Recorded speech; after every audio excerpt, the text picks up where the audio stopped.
Hey everyone, we're back. Welcome. So glad to be here. We are back. Summer vacation is over. School is back in session. Glad to be here. Let's do it. Spoken of the American century. I say that the century on which we are entering can be and must be the century of the common man. A radical redistribution of economic power. I mean, we know that racism is just it's a byproduct of capitalism. Everything would be all right if everything was put back in the hands of the people.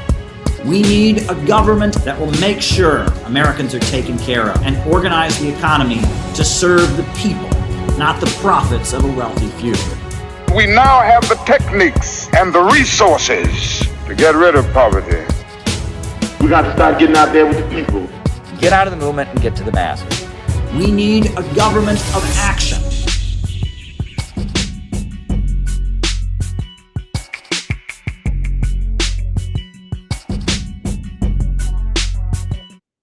Welcome, everybody. I'm feeling great. I really am.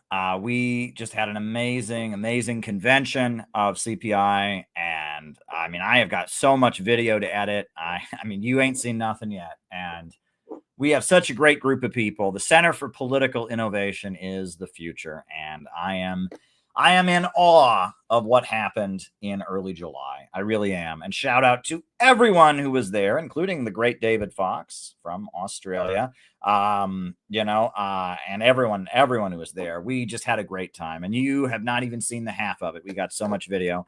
I have got a whole what do you call it? A hard drive full of video to edit. I posted the first couple speeches already and some of the Q&A session, but oh man, it was, woo, wow. And we gave an award to Angela McCurdle, and we gave an award to the Uhuru movement, and we gave an award to Reverend Milhan Stevens, and Sayed Husseini gave an amazing talk, and Gavin and Noah and Jeff Young and David and Keith Preston and the Russian dance team, and oh my goodness.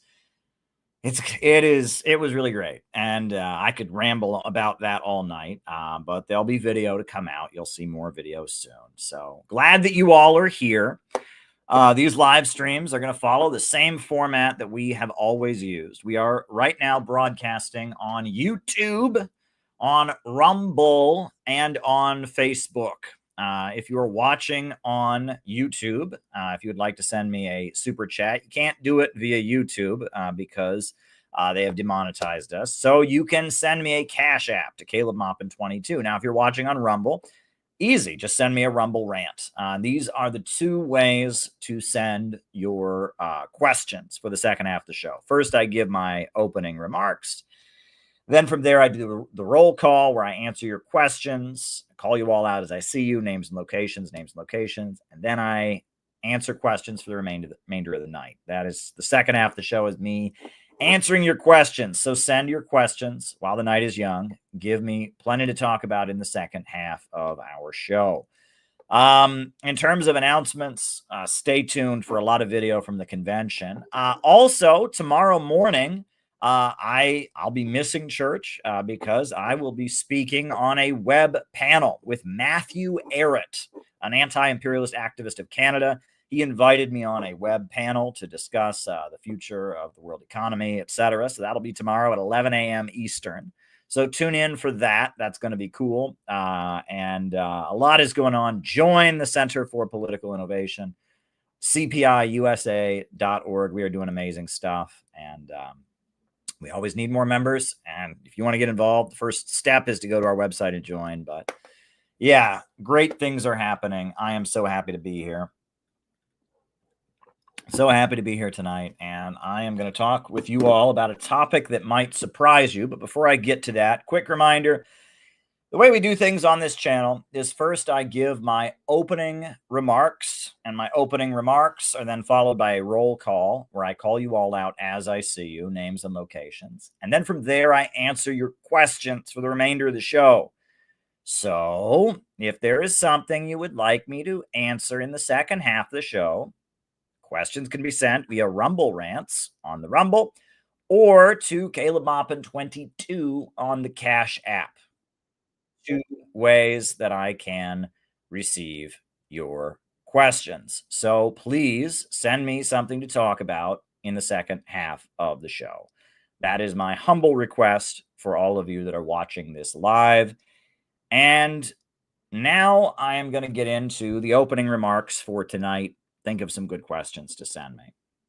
So, folks, I woke up this morning to see an article show up in my Yahoo News. So I guess the way it works now, when you go to Google, instead of just showing you Google, they show you news stories that they think would be of interest to you. And the news story that came up for me this morning was an article, and I think it was on Yahoo News.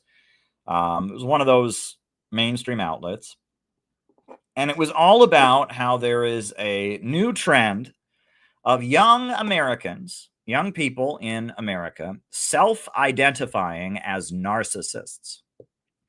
And I saw that and I was like, oh shit. And there's a backstory here, right? So you all know I'm really interested in psychology and all of that. A couple years ago, I started looking at YouTube videos about narcissism. There's a lot. It's one of those internet rabbit holes you can go down. There are entire YouTube channels with hundreds of thousands of subscribers and thousands of videos all about narcissists. There's hundreds of different types of narcissists. There's all kinds of videos of women saying, my ex-boyfriend was a narcissist. All kinds of videos of people saying, my mother, my father, my parents are narcissists. All kinds of videos of parents saying, my teenage child is a narcissist. All kinds of shit about narcissism. And this latest trend of people now claiming to be narcissists, self-IDing as narcissists, saying, I am a narcissist and I'm proud to be a narcissist. That takes the cake. And I read the news item about young people self-identifying as narcissists. And I thought, I have got something to say about this. So I made a slideshow for tonight. Hope you enjoy it. And I hope you appreciate it. Here we go. Everything we know about narcissism is wrong. Let me repeat that. Everything we know about narcissism is wrong. Now, please don't take that personally. I'm not here to tell you that you're wrong. When I say we, I don't mean you. I mean our culture in general. The way we think about what it means to be a narcissist, how to deal with narcissism, what narcissism manifests itself as, everything we think about it is wrong. Right? There's this whole thing, especially since Donald Trump was first elected, widely in the media, Donald Trump is accused of being a narcissist. And I think he works very hard to kind of play up that image, right? His supporters are often very attracted to his confidence and the kind of crass rudeness that's kind of his staple. And so there's been this whole obsession with narcissism in our culture, and everything that is in the popular culture about what a narcissist is, how to deal with narcissists, what causes narcissism, all of it is wrong. And I am here tonight to give you a new perspective that will change everything that you think. I mean, maybe you already know some of what I'm about to say, but if you have the mainstream perception of what narcissism is, tonight's slideshow is going to change your perception and hopefully enable you to be a more successful and happy person with more rewarding relationships. And this is related to our overall themes of, city building and anti-imperialism and innovationism and all of that, but, indirectly related. So here we go. Everything we know about narcissism is wrong. Narcissism is an internet obsession these days. There are endless videos, there are Facebook groups, etc., bemoaning narcissism. I was married to a narcissist. My parents were narcissists. My children is a narcissist. My ex-boyfriend is a narcissist. I work with a narcissist. Everyone is on the internet complaining about narcissism. It's one of these many internet rabbit holes you can go down, right? And that's one thing about our culture, right? It used to be that, things just kind of happened, right? If a young teenage boy had trouble getting a girlfriend and felt like women were unfair to him, it was just a phase he went through. And he eventually got over it and whatever. Now that young teenage boy gets on the internet and discovers that there's a whole community of teenage boys who feel that women don't treat them fairly. And they're called incels, and they have a whole community, a whole rabbit hole, and a whole ideology and a whole worldview centered around the fact that that they are involuntarily celibate, right? And there are many, many examples of this, of things that used to just be kind of passing phases, weird mental health blips that people used to go through, that have now become communities where the people join these communities and build on each other's resentment and fear and anger, and they just build on each other's issues, and it gets worse, right? And there's many of these rabbit holes that people go down, right? There's communities of people that are paranoid, right? That think the government is out to get them. They're called targeted individuals. And it's not to say that some of these people haven't gotten unfairly harassed or been singled out, you know, by the local police department or somebody who doesn't like them, but that then causes them to go into one of these internet communities, and they go down a huge rabbit hole, and I'm a targeted individual. They develop a whole identity around thinking the government is out to get them. And there's many examples of this now. This is a weird aspect of our culture, and it's due to the change in information technology, right? Feelings that people used to have, emotions and identities that people used to have, stages they used to go through, now become internet fandoms and identities. And the latest one is not only, there's already a huge internet community around, I'm victimized by a narcissist. This person I don't like is a narcissist, right? But now there's a new trend of people claiming that they are narcissists, and that's a good thing, and they're proud to be narcissists. And I have a feeling, and I will make the case tonight, that the overwhelming majority of people who self-identify as narcissists are not narcissists. However, they are in for a rude awakening. There may be some legit narcissists who self-identify as narcissists, but I think that the overwhelming majority of these younger people that are on the internet saying that they are narcissists and they're proud of it, I think they're not narcissists.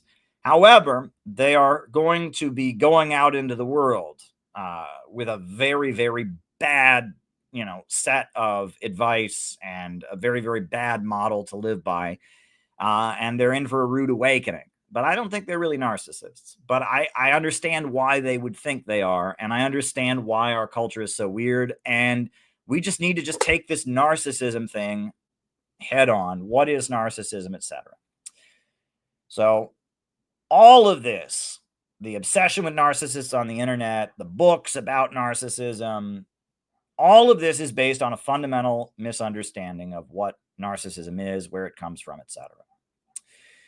Narcissism is a personality trait defined by excessive selfishness or love of self, right?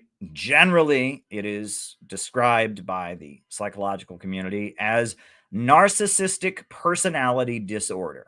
All right, when someone is excessively selfish and disregards others to a great extreme, they have a personality disorder called the narcissistic personality disorder. Now, the word comes from a Greek myth of an individual who glimpsed themselves in their reflection in the lake. They saw their reflection in the water and were just so enthralled by their reflection that I think they starved to death or something like that because they just couldn't stop looking at themselves. That's where it comes from, a Greek myth or legend, Narcissus. Thank you, Jenny Lynn. She knew. Jenny Lynn knew. But what narcissism generally is selfishness, basically. It is an inflated selfishness in one's personality. That's what it generally is. Now, where does it come from? Well, it's natural and normal.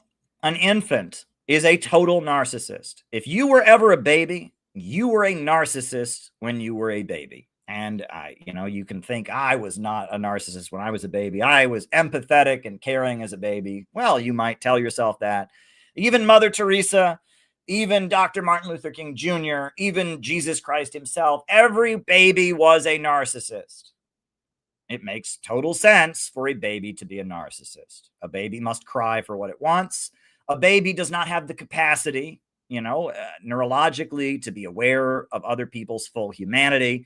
It is perfectly normal and healthy for a baby to be a narcissist. And if a baby was not a narcissist, that baby wouldn't survive. If that baby was busy worrying about what other people thought, if that baby wasn't, crying and demanding what it needed and alerting its caretakers immediately when it had an issue, and not letting it go until it felt better, that baby wouldn't live, right? It is absolutely normal for a baby or an infant to be a narcissist. And we are all narcissists when we are born, right?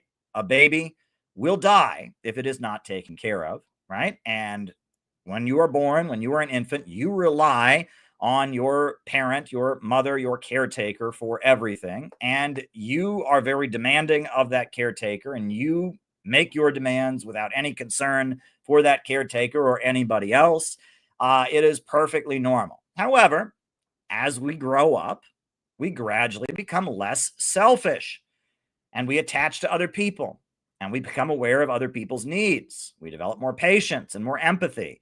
That's part of maturity. That's how we grow up as we go through life. And in fact, in my experience, elderly people tend to have lots of empathy and skill in interacting with others as a result of life experience. I don't know if you've ever experienced that, but some of the most insightful people I've ever met are octogenarians, because they've been on this planet for 80 years and they've been dealing with people for 80 years and they understand people. And that, even though, sometimes we have a stereotype of senior citizens being grumpy or senior citizens being old fashioned and intolerant of the youth, but actually, if you talk with elderly people, in a lot of cases, they are the most insightful into human behavior, into how other people think and feel, because they've been on the planet longer than anybody else, and they have dealt with people, and that shedding one's inborn infantile narcissism is just a matter of growing up, right?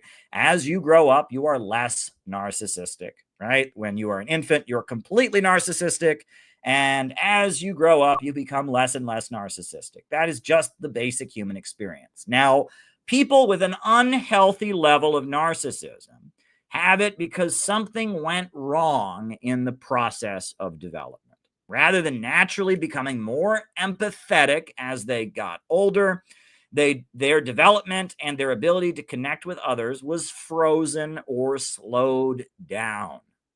That's the important thing, right? When you were a baby, you started growing and you started gradually understanding that other people exist, understanding that other people have feelings and needs too, understanding that if you want to get what you want in life, you need to think about what other people want.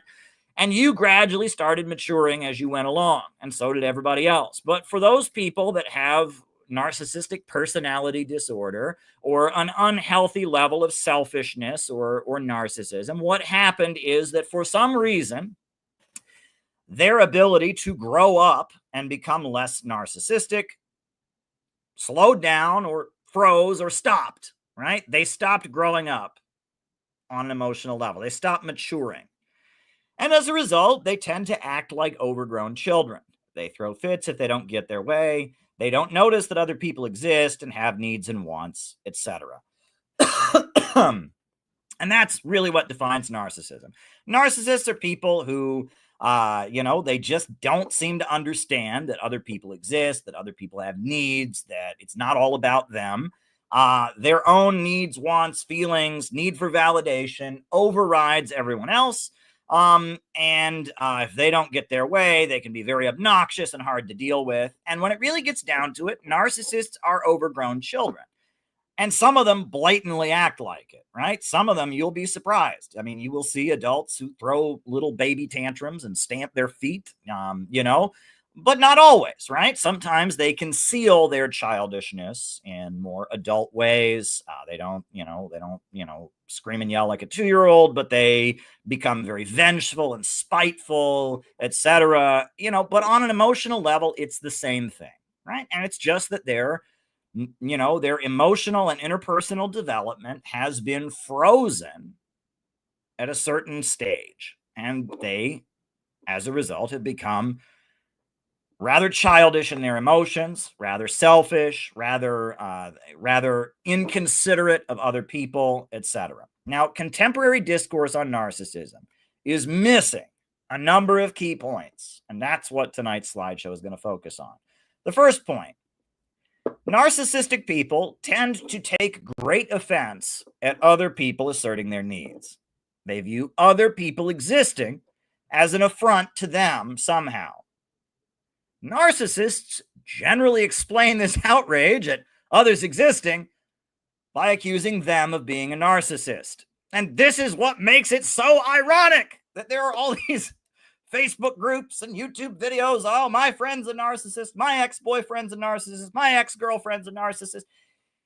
Those people that are making those things are often narcissists themselves. Why? Because they had a boyfriend or a girlfriend or a parent or a child or a coworker who asserted their own needs and their own interests. And how dare they? They must be a narcissist. And in fact, one thing I can guarantee you, if you meet somebody and they are constantly accusing other people of being a narcissist, they are very likely a narcissist themselves. One of the biggest signs of a narcissist is that they are constantly pointing the finger at other people and saying, you're a narcissist, you're a narcissist, you're a narcissist. And in fact, if there's somebody that every time, you assert yourself and say, hey, hey, I would like, my needs met. Hey, I don't think you're treating me right. If every time you do that, they point at you and say, you're a narcissist, stop being such a narcissist, you can be sure that that person is a narcissist. And so that's what's so ironic. All these YouTube channels about watching out for other people being narcissists and everyone's a narcissist, the people that are doing it are narcissistic themselves, and that's what's driving them to obsess and fixate on other people being narcissists. Now, the next point that we need to make is narcissists are not sociopaths. All right? People think that narcissist and sociopath are the same thing. They are totally different. They are opposite ends of the spectrum. They both can be very indifferent to other people and their needs and feelings, but for completely opposite reasons. Why? Sociopaths are indifferent. They don't experience normal interpersonal emotions. They are bored, and they ease their boredom by indulging their libido, their drive for aggression and sex, right? Sociopaths, they don't really relate to other people. They don't really care about other people. They don't care what other people think of them. They don't really care about other people at all. And they're kind of missing. It's almost like the part of their brain that we use for interpersonal relationships, they don't have.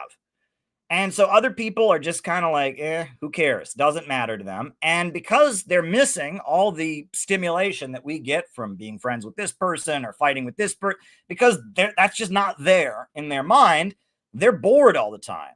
And what they try to replace the boredom of, missing this huge part of the human experience, which is relating to other people with, they replace that with aggression and sex, right? Sociopaths tend to, be really obsessed with sex, and they tend to be really drawn to violence, hurting other people, getting in fights, they tend to seek out jobs that involve a lot of violence, because they're bored, because relating to other people is something they can't do. Narcissists are not like that. Narcissists are highly emotional, and they're caught up in their self-image. They are very concerned about how other people see them, and they constantly need to be making sure they're getting their due.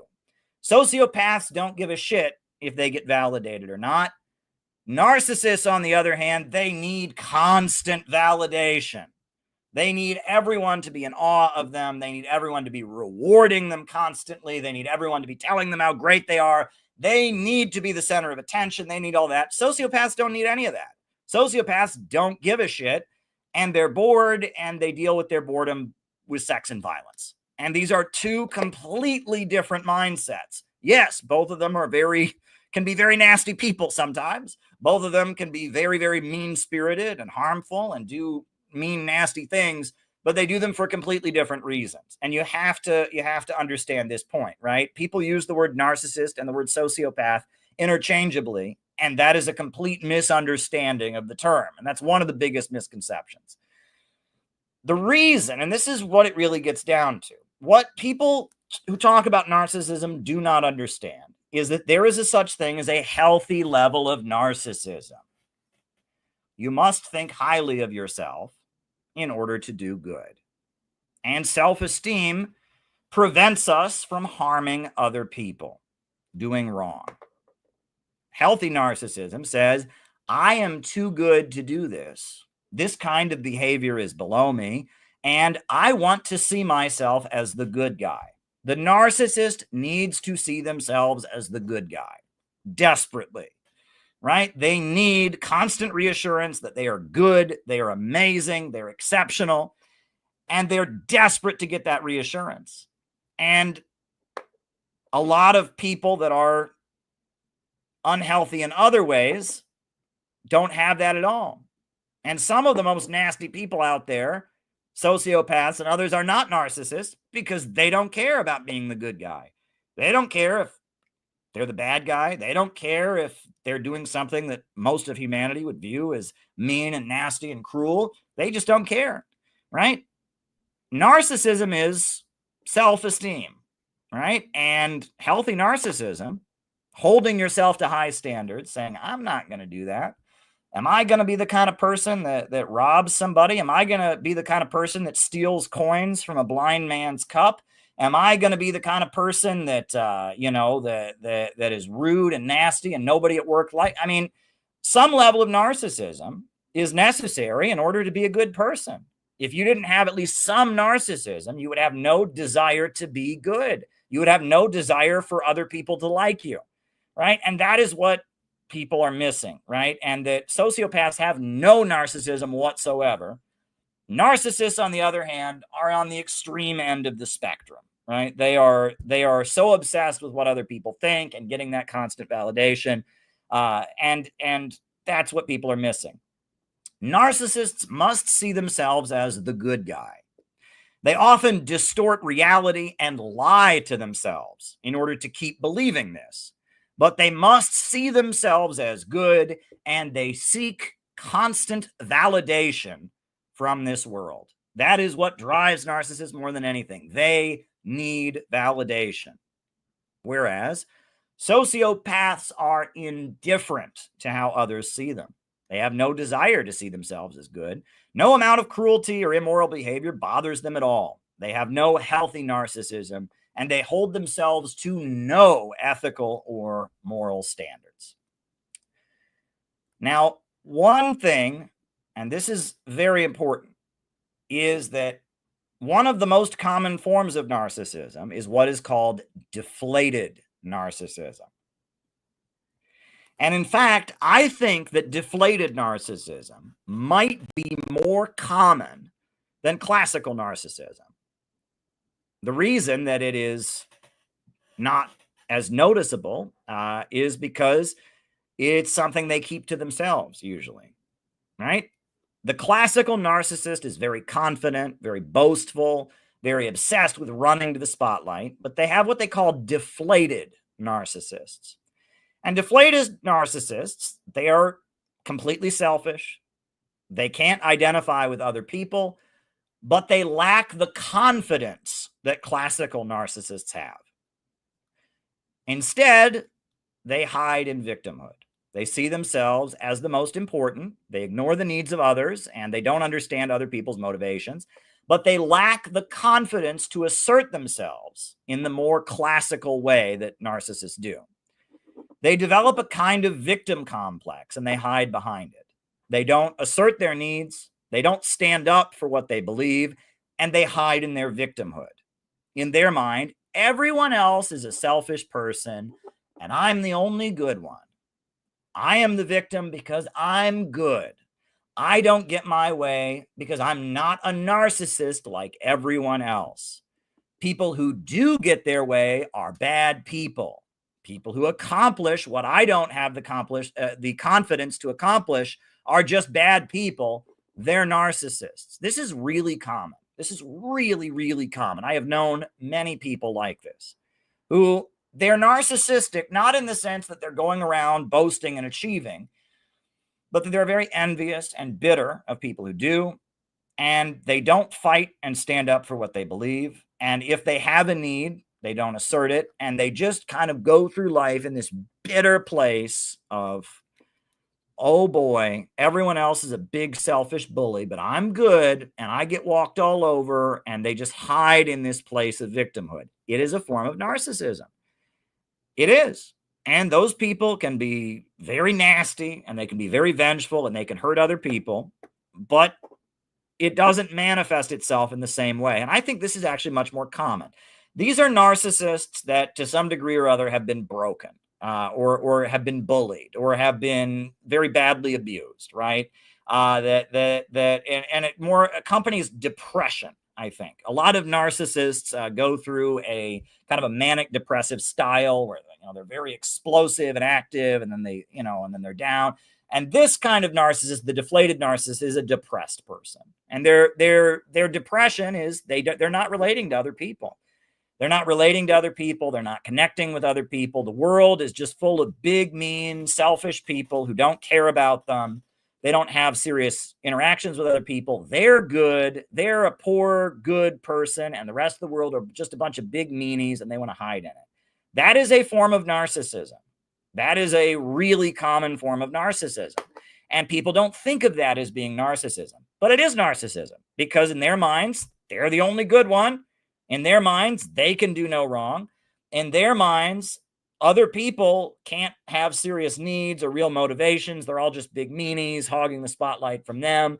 And they hide in this isolated, lonely, narcissistic place. It just doesn't manifest itself in, big public displays and big constant, grabs for validation. It manifests itself in this kind of quiet bitterness, but it's still narcissism. And that's also missing from a lot of this internet narcissism discourse, right? A lot of those people that are on the internet whining and complaining about how everyone in their life is a narcissist, and how their ex-boyfriend was a narcissist, and their teacher was a narcissist, and their cousin was a narcissist, and their mom and dad and brother and coworkers are all narcissists. A lot of those people are actually themselves deflated narcissists. But anyway, jealousy. And let me emphasize this. Jealousy is one of the most narcissistic emotions. It is the most blatantly narcissistic emotion. And I'm telling you, if you want to be a healthy person, get rid of jealousy. Jealousy, envy, it's not a good place to go, right? And it will lead you to a very dark place very, very quickly. Anything that you do in life that is motivated by jealousy and envy, it's going to lead you down a dark path, and it's going to lead you to isolate, and it's going to lead you to become more narcissistic. Jealousy is basically the thought that someone else having prevents me from having. Others must lose so that I can win. My validation requires other people to be humiliated, harmed, or degraded. None of those things are true. Let me repeat that. None of those things are true in the real world. However, we live in a society which is defined by the scarcity mindset. They are teaching kids in school that we're all going to die from climate change because the world is just overpopulating and there's just too many people in the world and we're going to run out of resources. And there's a reason that people are thinking this way, because they are pushing the scarcity mindset onto us like crazy. There is no limit to growth. There is no limit to human creativity. There is no shortage of space and existence, right? But they are pounding this into our heads constantly. And as a result, people are going to think, the pie is only this big. And if the pie is only this big, the only way my slice gets any bigger is by cutting into somebody else's. Look, I have said this over and over again, but I cannot say it enough, right? Are we going to run out of wood? Are we going to run out of wood? If we were still burning wood, charcoal to keep our homes warm, we would have deforested the planet 3 or 4 times over by now. That's true. Except we don't burn wood to heat our homes. We started using coal. We have electrical heating. We have natural gas.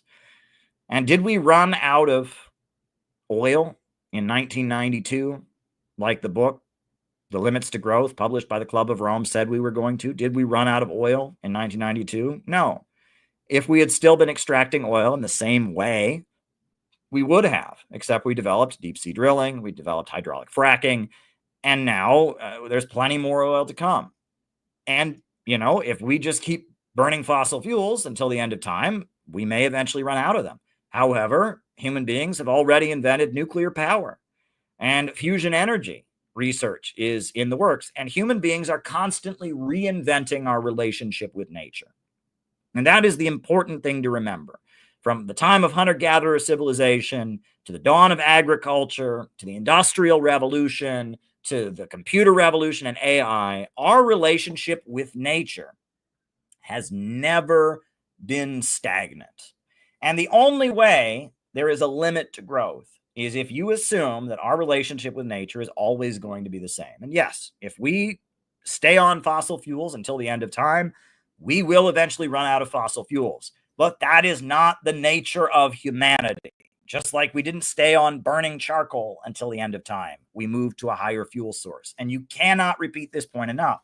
And they are pushing the scarcity mindset in school like crazy. They are doing all kinds of sick brainwashing rituals on kids in school these days to tell them you are a cancer on the planet.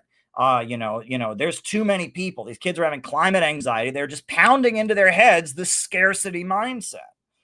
Well, the scarcity mindset, it doesn't only make kids depressed. It doesn't only make them, believe in depopulation and eugenics and all kinds of crap. But on top of that, it's going to lead to them having a huge amount of jealousy. Because if you're telling people 24 hours a day, there's not enough to go around, they're going to think, oh, someone else having prevents me from having. Others must lose so I can win. My validation requires other people to be humiliated, harmed, or degraded. No, it doesn't. In the real world, it doesn't, right? If you're in the Olympics, maybe there's only one gold medal, but there's no reason that somebody else being good at something prevents you from being good at something. There is no reason that somebody else being successful prevents you from being successful. The problem is we are ruled by a group of billionaires and bankers, Wall Street and London, and they are determined to keep their grip on the world. And this is how they think. They are jealous narcissists. And they say, we've got to stop Russia from rising. We've got to stop China from rising. We got to stop fusion energy from being developed. We have got to stay at the top of the world forever so that we can, that's the only way we can stay at the top. They think this way. And as Karl Marx said, the ruling ideology of every epoch is the ideology of the ruling class. And the ruling class of our epoch are the imperialist monopolies, the big financiers. And they are jealous, narcissistic motherfuckers. And as a result, scarcity mindset, jealousy is everywhere. However, it's a lie. The idea that I can only gain at others' expense, that's a lie. The idea that other people's success or gains inherently take from me, that is a lie. All of that is a lie. But it is a lie that narcissists obsessively believe, right? Jealousy is essential. Narcissists wouldn't be dangerous at all if they weren't jealous. Well, maybe they would be, but one of the most dangerous aspects of the narcissism is jealousy and the scarcity mindset. So we'll continue. Now, this is an important one, and this one I think is interesting. Parental narcissism has two conflicting sides. There are a lot of narcissistic parents out there. And if you are the child of narcissistic parents, you are trapped because narcissistic parents have two constant needs that don't line up. Number one, narcissistic parents, they need their kid to be amazing and high achieving in order to validate them. Their kid has to be the best kid ever. Their kid has to be amazing so that everyone knows that they're amazing, that they're amazing parents, that their offspring is so amazing. So if narcissistic parents, they need their kids to be high performing. They need their kids to get straight A's. They need their kids to be the best athletes. They, you think about stage mothers. You think about narcissistic parents. They need their kid to do well, and not for that kid, for themselves. They don't care about how the kid feels. They don't care about what the kid really wants to do or the kid's future. They need that kid to do well so that they get the validation. That's one thing about narcissistic parents.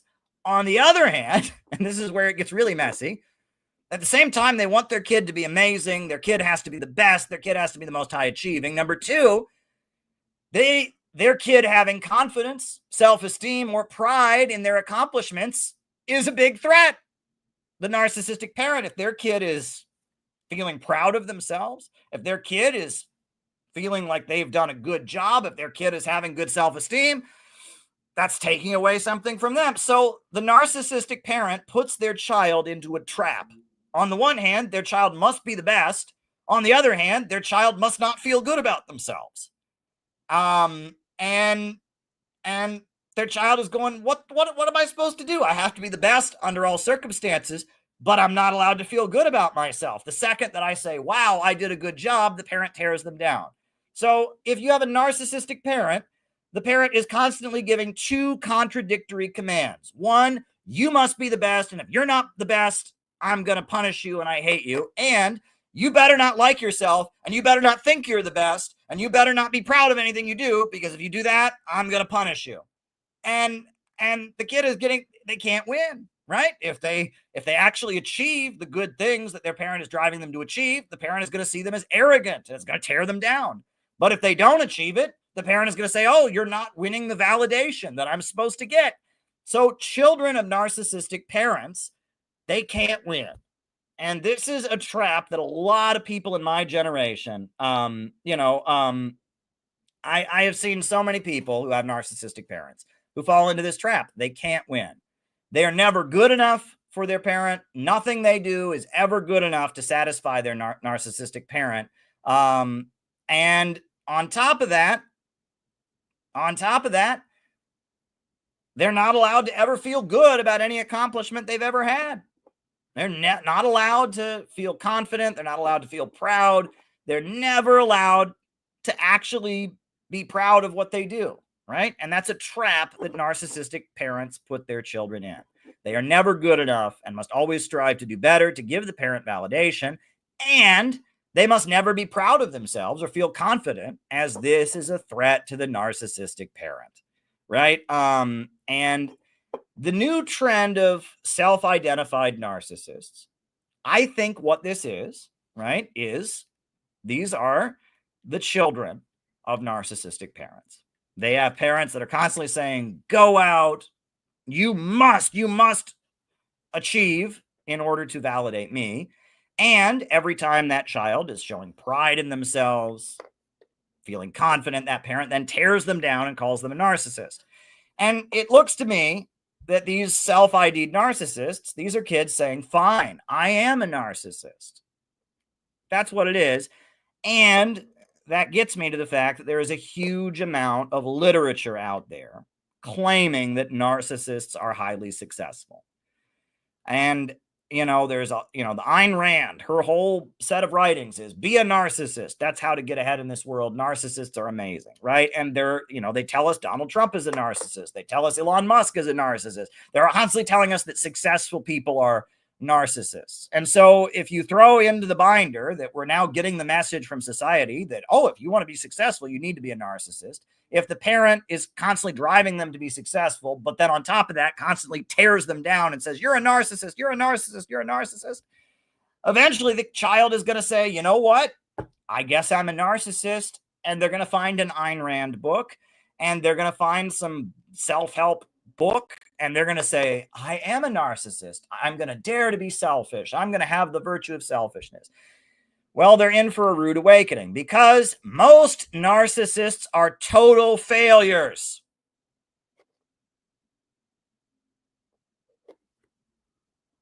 Let that sink in. Most narcissists are total failures. Yeah, that doesn't fit any of these books. All of these websites and all of these articles coming out claim, oh, my boss is a narcissist. This person who's more successful than me is a narcissist. The CEO is a narcissist. This actor is a narcissist. No. Most narcissists are total failures. The notion that celebrities and successful people are all narcissists is very deceptive. In the workplace, in business, in political organizing, and in social life, narcissists are people that no one wants to work with.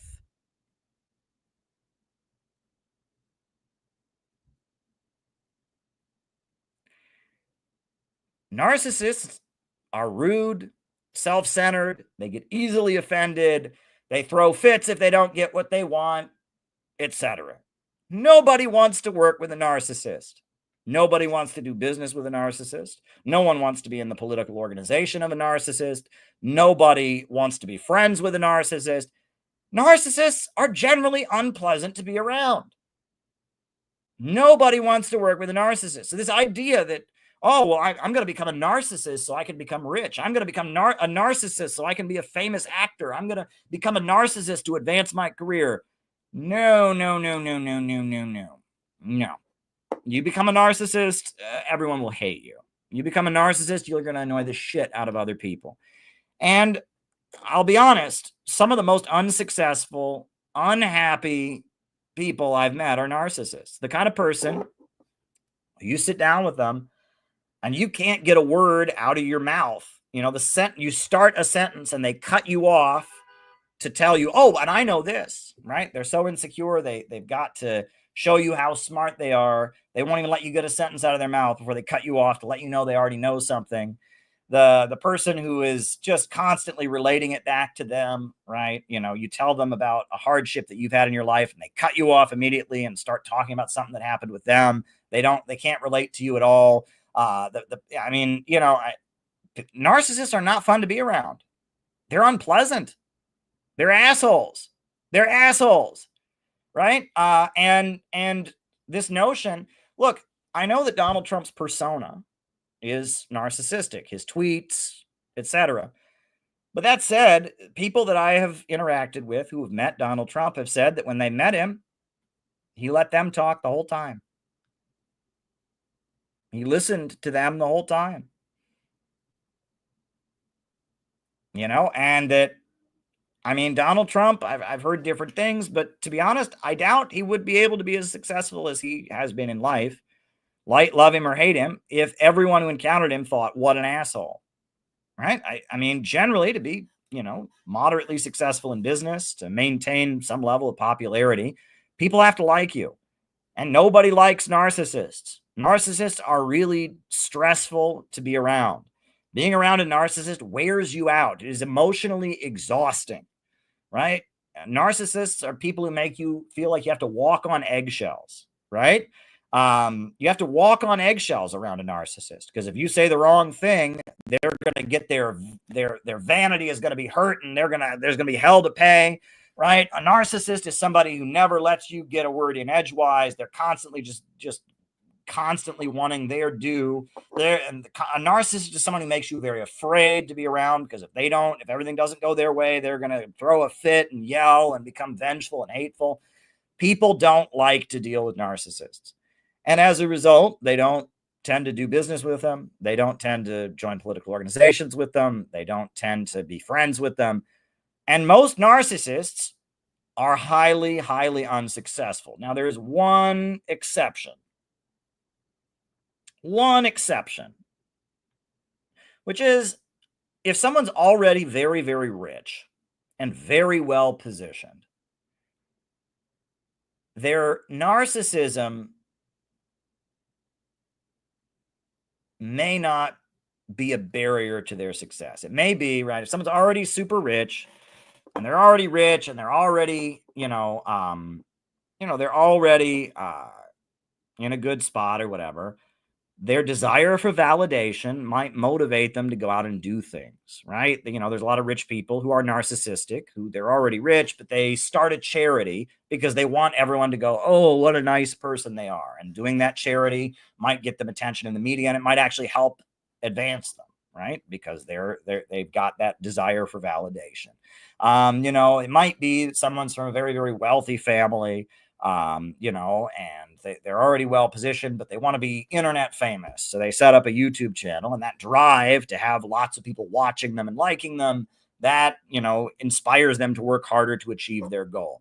But generally, unless the person is already super rich and well positioned, narcissism is going to be a barrier to their success, and it's going to keep them from getting ahead. It's not going to help them, right?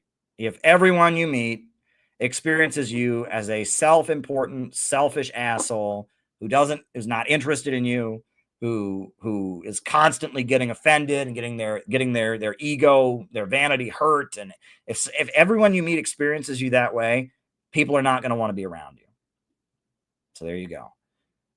Being successful in business, politics, and social life requires thinking about other people, empowering other people, and not being threatened by other people's successes.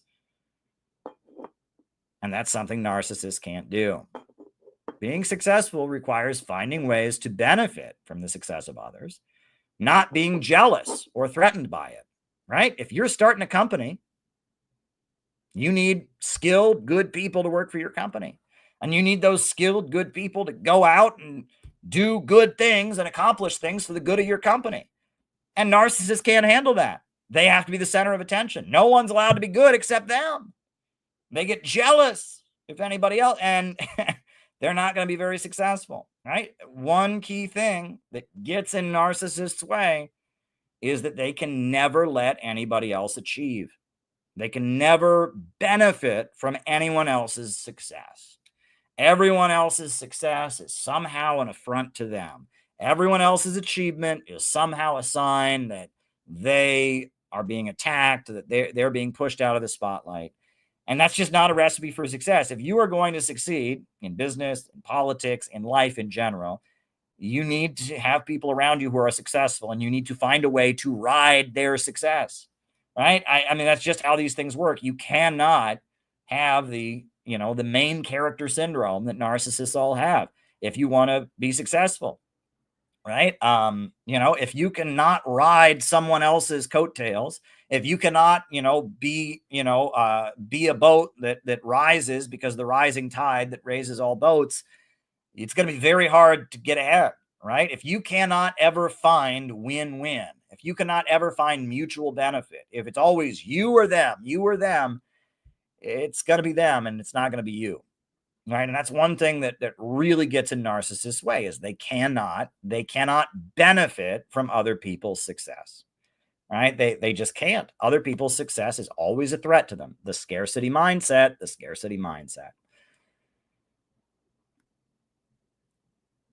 And when it really gets down to it, and this is the important thing, narcissism comes from a wound. People don't become abnormally narcissistic without being very badly hurt. Hate to break it to you, but people have it in their head that narcissism is a result of people just not being harmed enough, people just not being bullied enough, people just not being punished enough. Wrong. It's the opposite. Narcissism always comes from being badly hurt. Sociopathy is not the case. You could say sociopaths are born that way. They're just lacking certain connections, but people don't become narcissists without being very badly hurt. Narcissists deep down are extremely insecure. What narcissism really is a desperate, abnormal need for validation. Most of us can go through life without getting a gold medal in the Olympics, without, being the best at everything, without, we can just go through life just being normal. Narcissists are people that have been badly wounded, and as a result of being very badly wounded, they need constant validation. They need constant reminder that they're good, they're special, they're important. It is an extreme weakness, and it comes from being very badly hurt. Now, that is why you cannot cure narcissism by bullying somebody, by punishing somebody, and by persecuting them. And if anything, you're actually going to make the problem worse, right? If you go out of your way to harm a narcissist, they're going to say, wow, look how I'm being victimized, and it's going to make their narcissism even worse. If you go out of your way, I'm just telling you, right, that you're going to make the wound, the insecurity that drives their narcissism even more extreme, and they're going to become even more narcissistic. That is what is going to happen. And that doesn't fit what we all know, right? Narcissists were told they all just need to be punished. They all just need to be beaten down to size. No, you are wrong.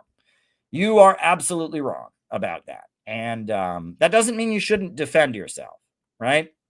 It doesn't mean you shouldn't defend yourself. Really, the only thing that is going to cure a narcissist is that they need to experience real love and connection with another person. Real love requires mutual connection. You can't really love somebody if you don't acknowledge their existence, if you don't feel empathy for them. And a narcissist, the only way they're going to stop being a narcissist is to actually develop real connection and relationships with other people, to actually, have empathy. They need to grow up emotionally. They need to get out of they need to get unfrozen in their development, and they need to connect with other people in the way that they're incapable of doing. That's what they ultimately need. And, I'm not saying you should love a narcissist. That may be dangerous, right? And I'm not saying you shouldn't defend yourself if a narcissist attacks you. You absolutely should. You have a right to defend yourself. But I'll also warn you that the more of a pissing match that you get into with a narcissist, the more narcissistic you're going to get yourself. Narcissists know how to really hurt you, and they have to, because you existing is a threat to them, right? And they've just got to, oh my God, you exist, that can't be, and the more that you get into a fight with a narcissist, the more you're going to get hurt, and the more you're going to end up being narcissistic yourself. Ultimately, the best thing you can do with a narcissist is just get away from them, right? Because they're never going to tolerate your existence. They're never going to appreciate anything good about you. The best thing to do with a narcissist is just to get away from them, right? And that doesn't mean you shouldn't defend yourself. That doesn't mean, if a narcissist is lying about you, you shouldn't, tell people the truth. If a narcissist is trying to harm you, you shouldn't push them off. But generally, you don't want to get into a back and forth with a narcissist, because the more you engage that, the more narcissistic you're going to get down to their level. It's going to drive you down to their level, because they're going to harm you, and they're going to harm you and victimize you. And as a result, you're going to become more narcissistic in your desire to defend yourself. And so the best thing to do with a narcissist is just get away from them. And the only cure is they're eventually going to have to develop real relationships and have real empathy. That's really the only cure for narcissism. And it's not your job to give it to them, right? Please don't misunderstand me, right? You might think I'm being hokey here and say, oh, if someone's a narcissist, just love them. No, I'm not saying that. That's not your job, right? If someone is a dangerous narcissistic person who is harming you, who thinks they have to tear you down in order to be at the top, just get away from them, right? It's not your job to love them. It's not your job to be the person who helps them. No, just get away from them. That's what I'm telling you. That's what I'm telling you. But I do want to actually share a story. I do want to share a story about a narcissist that I knew, for whom this is actually true. And I've thought about this narcissist a lot. When I was in high school, I had a teacher. And this teacher it's funny, I laugh about it now. When you are a young person, I was a high school student. I was 14 years old when I had this person as my teacher. They're the adult. You assume the adult is right. That's what you do. You just assume the adult is right. So we didn't think anything of it. I have joked about it with people I went to high school with. This guy was a narcissist on the extreme level. On the first day of school, every year, he showed us a PowerPoint presentation about all the awards he had won for being an amazing teacher. Every year. That's how he started his class. I won this award, and then I won this award, and then I won this award. I mean, literally, the first class of every school year was him going on and on about what an amazing person, what an amazing teacher he was. I later found out the reason that he had won so many awards is because he would pressure students to nominate him for those awards, and he would actually write their essays for them. Right? I mean, you can't make this up. But he was so determined to have awards to show everybody what an amazing teacher he was, that he would actually find students and pressure them to write, and nominate him for awards, write the essays for them. He had to get that validation. This guy was really narcissistic and unhealthy. And he did a lot of things. For example, he made fun of people in class all the time, and he passed it off as just a joke. But the second anyone made the slightest joke about him, he flew off the handle. He would start throwing things and start yelling. He took it very, very, very personally if anyone made any joke at his expense, right?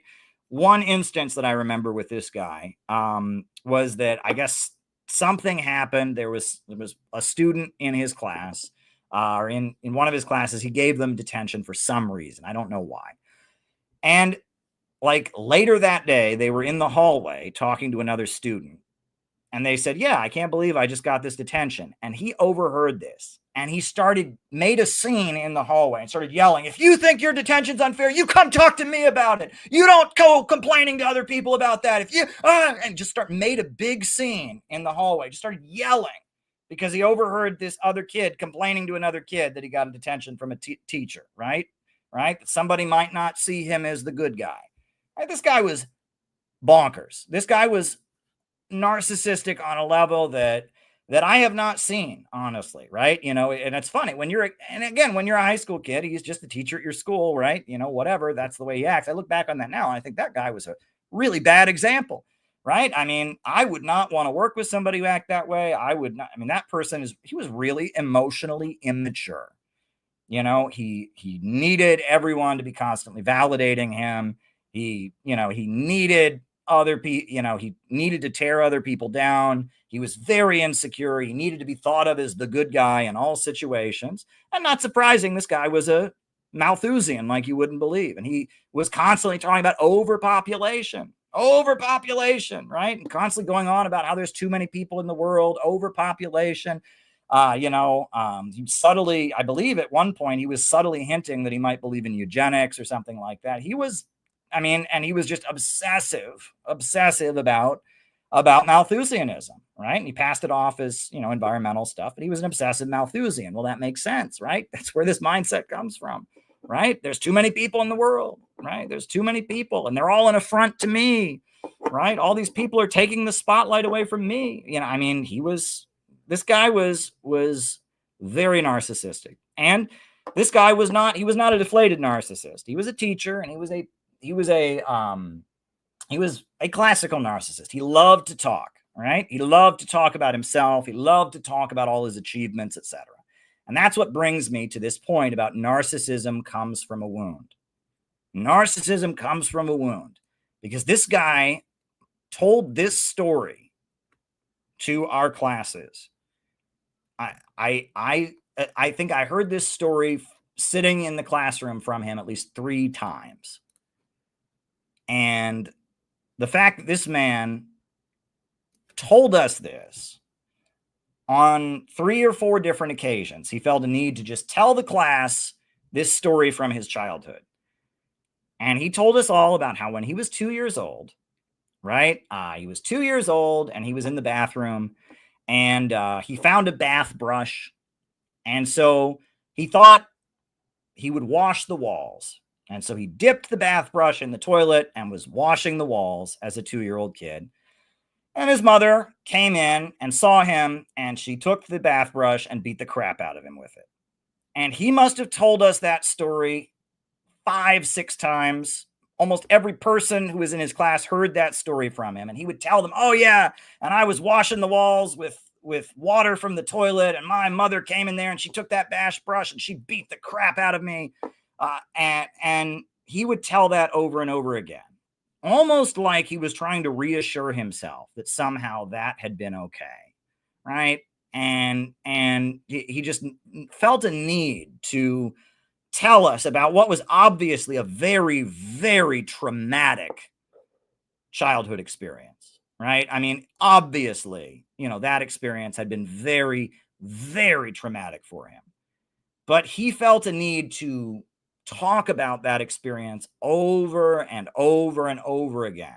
And he felt a need, he almost wanted us to tell him, oh, that was good, you got disciplined or whatever, And the fact that he told us that over and over and over again, that tells me that he had a very, very abusive childhood, right? That was probably not the only beating he experienced. And the fact that he talked about it over and over and over again, that tells to me that the narcissism that this man had, that he displayed before the whole world, it came from a very, very, very deep wound. This guy had been very, very badly hurt as a child.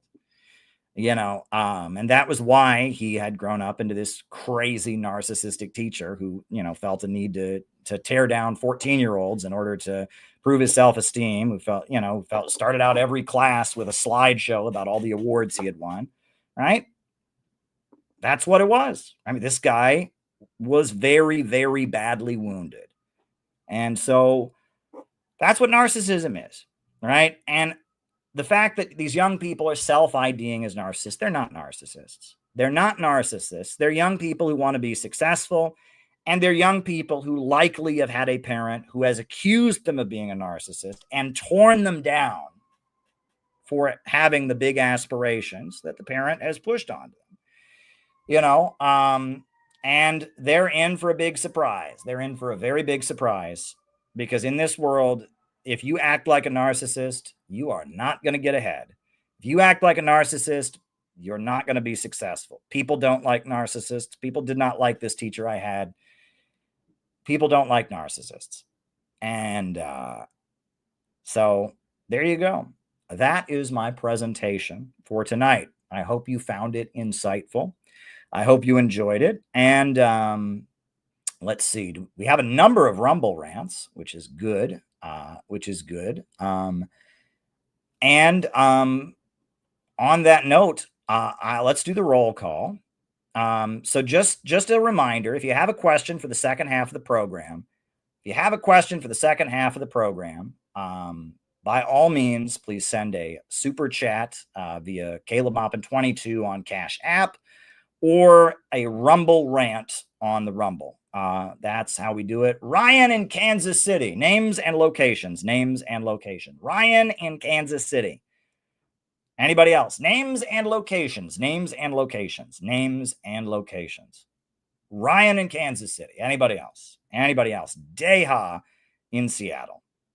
Bob in Troy, New York. Yes, I will be there. Tune in tomorrow. It's going to be good. Benson in North Carolina. Bendigo, David Fox. Bob in Troy, New York. Bradley in Cleveland. St. David's, Bermuda. Jenny in Cincinnati. Scott in Maryland. Bendigo, Australia, the great David Fox. Anthony in Detroit. Welcome. Names and locations, folks. Names and locations. Who is with us tonight? Names and locations. Kaas in Denmark. Joe in Durham, North Carolina.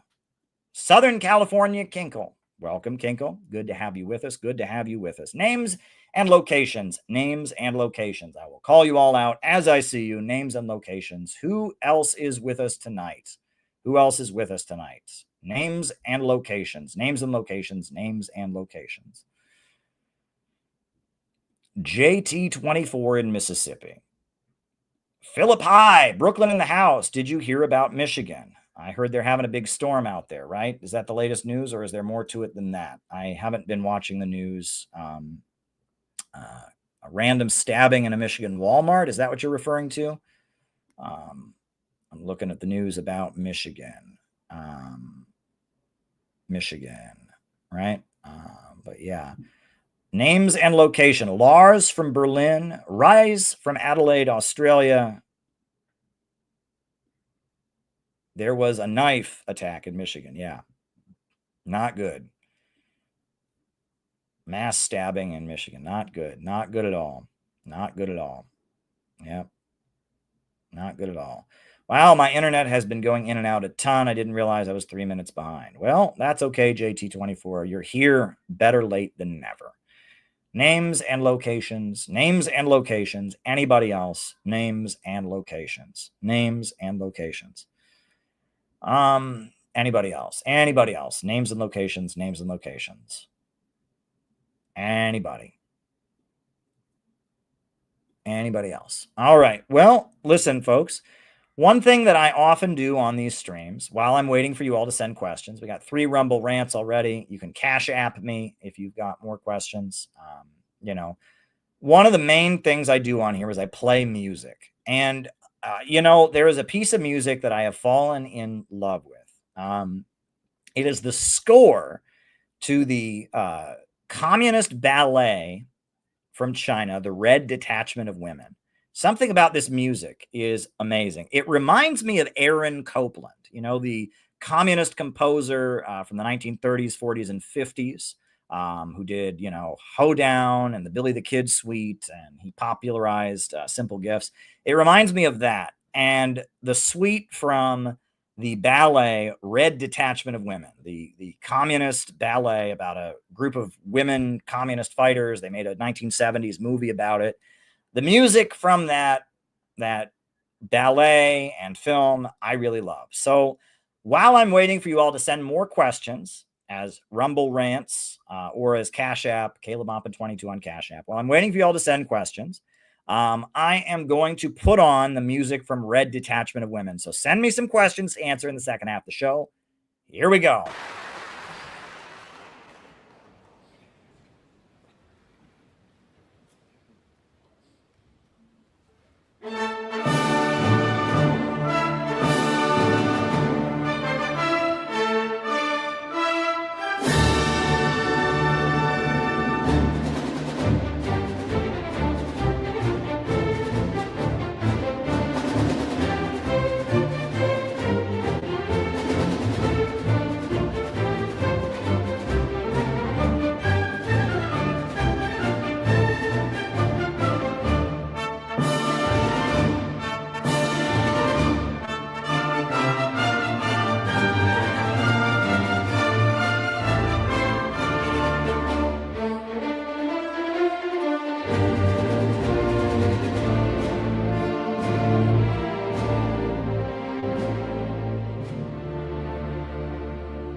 Isn't that spectacular, folks? I love that piece of music. I really do. It is great. I have used it in videos already, and I really love that music. And it's from the Red Detachment of Women, the Chinese communist opera from the 1970s, I think 1950s, but then they made the movie of it during the 1970s. It's really, really good stuff. So, yeah, now we have 3 Rumble rants that have come in, and no Cash App questions. So send a question if you got a question for me.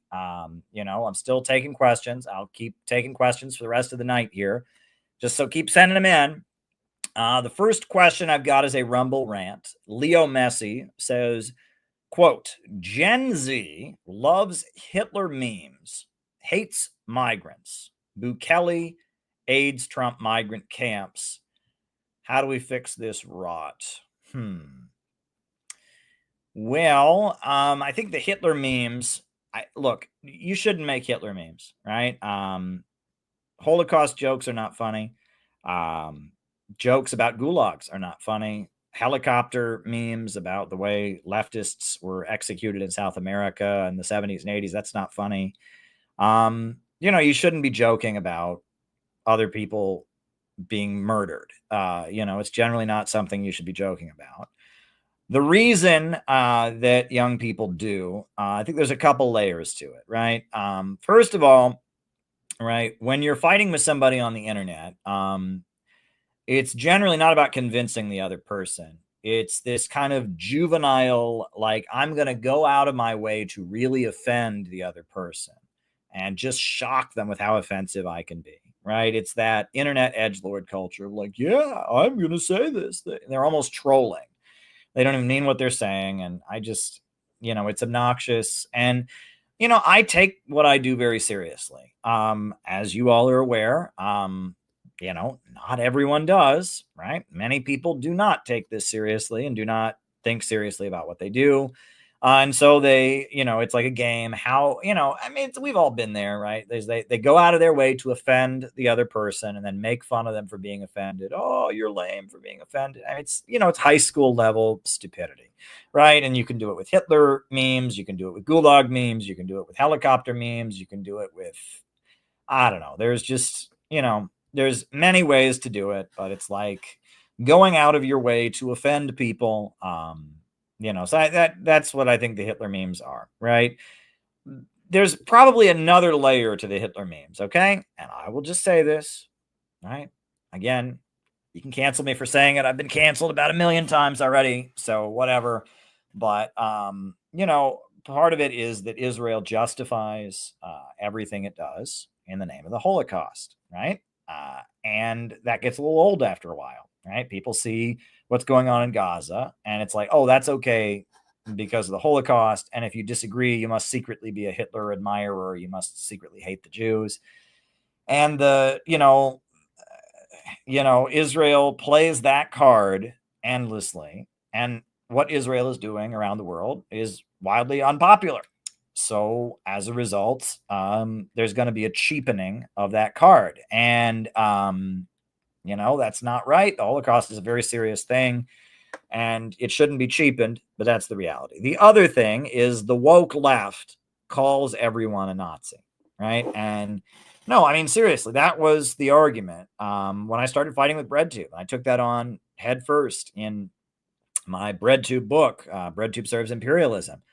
They stopped arguing against capitalism and imperialism, and they just started arguing that the government has been infiltrated by secret Nazis. And you could tell because they have secret Nazi signs. And I can decode. I know all the Nazi signs. I'm an expert.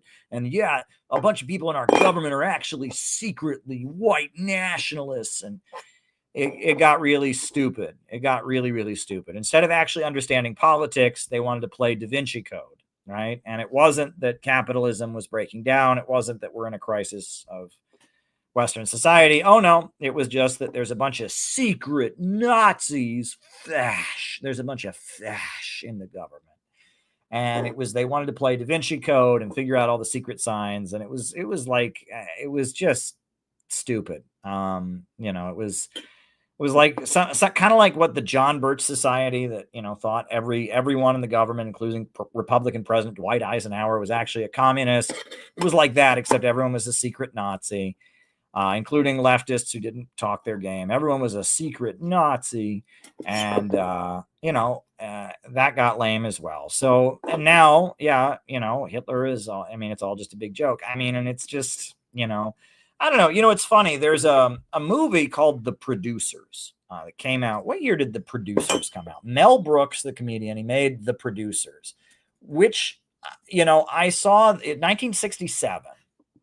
And I watched the original film, 1967, with Mel Brooks starring as Errol Mostel and Gene Wilder. It's actually a pretty funny movie. However, in 1967, when it was released, nobody laughed. People were actually kind of uncomfortable about it, right? It actually didn't do well, and it became kind of a cult classic. It became funny years later, but at the time that it came out in 1967, it was the Holocaust had happened too recently. There were too many World War II veterans still living, and it wasn't funny, right? The producers, the premise of The Producers is there's two Broadway producers. And they realize that if a Broadway play opens for one night and never opens again, if it's just a complete flop, they can keep the money. And they'll actually make more money from a flop than they would from an actual successful play. So they go out to find the worst possible play they can possibly find. And they find a Nazi, an ex-Nazi who's running from the, who's hiding in New York City, who's written a musical about the life of Hitler, glorifying Hitler, that is very, very bad and also very, very offensive. And they produce it, assuming that it'll be just so offensive to everybody, it'll flop on the first night and they can keep the money.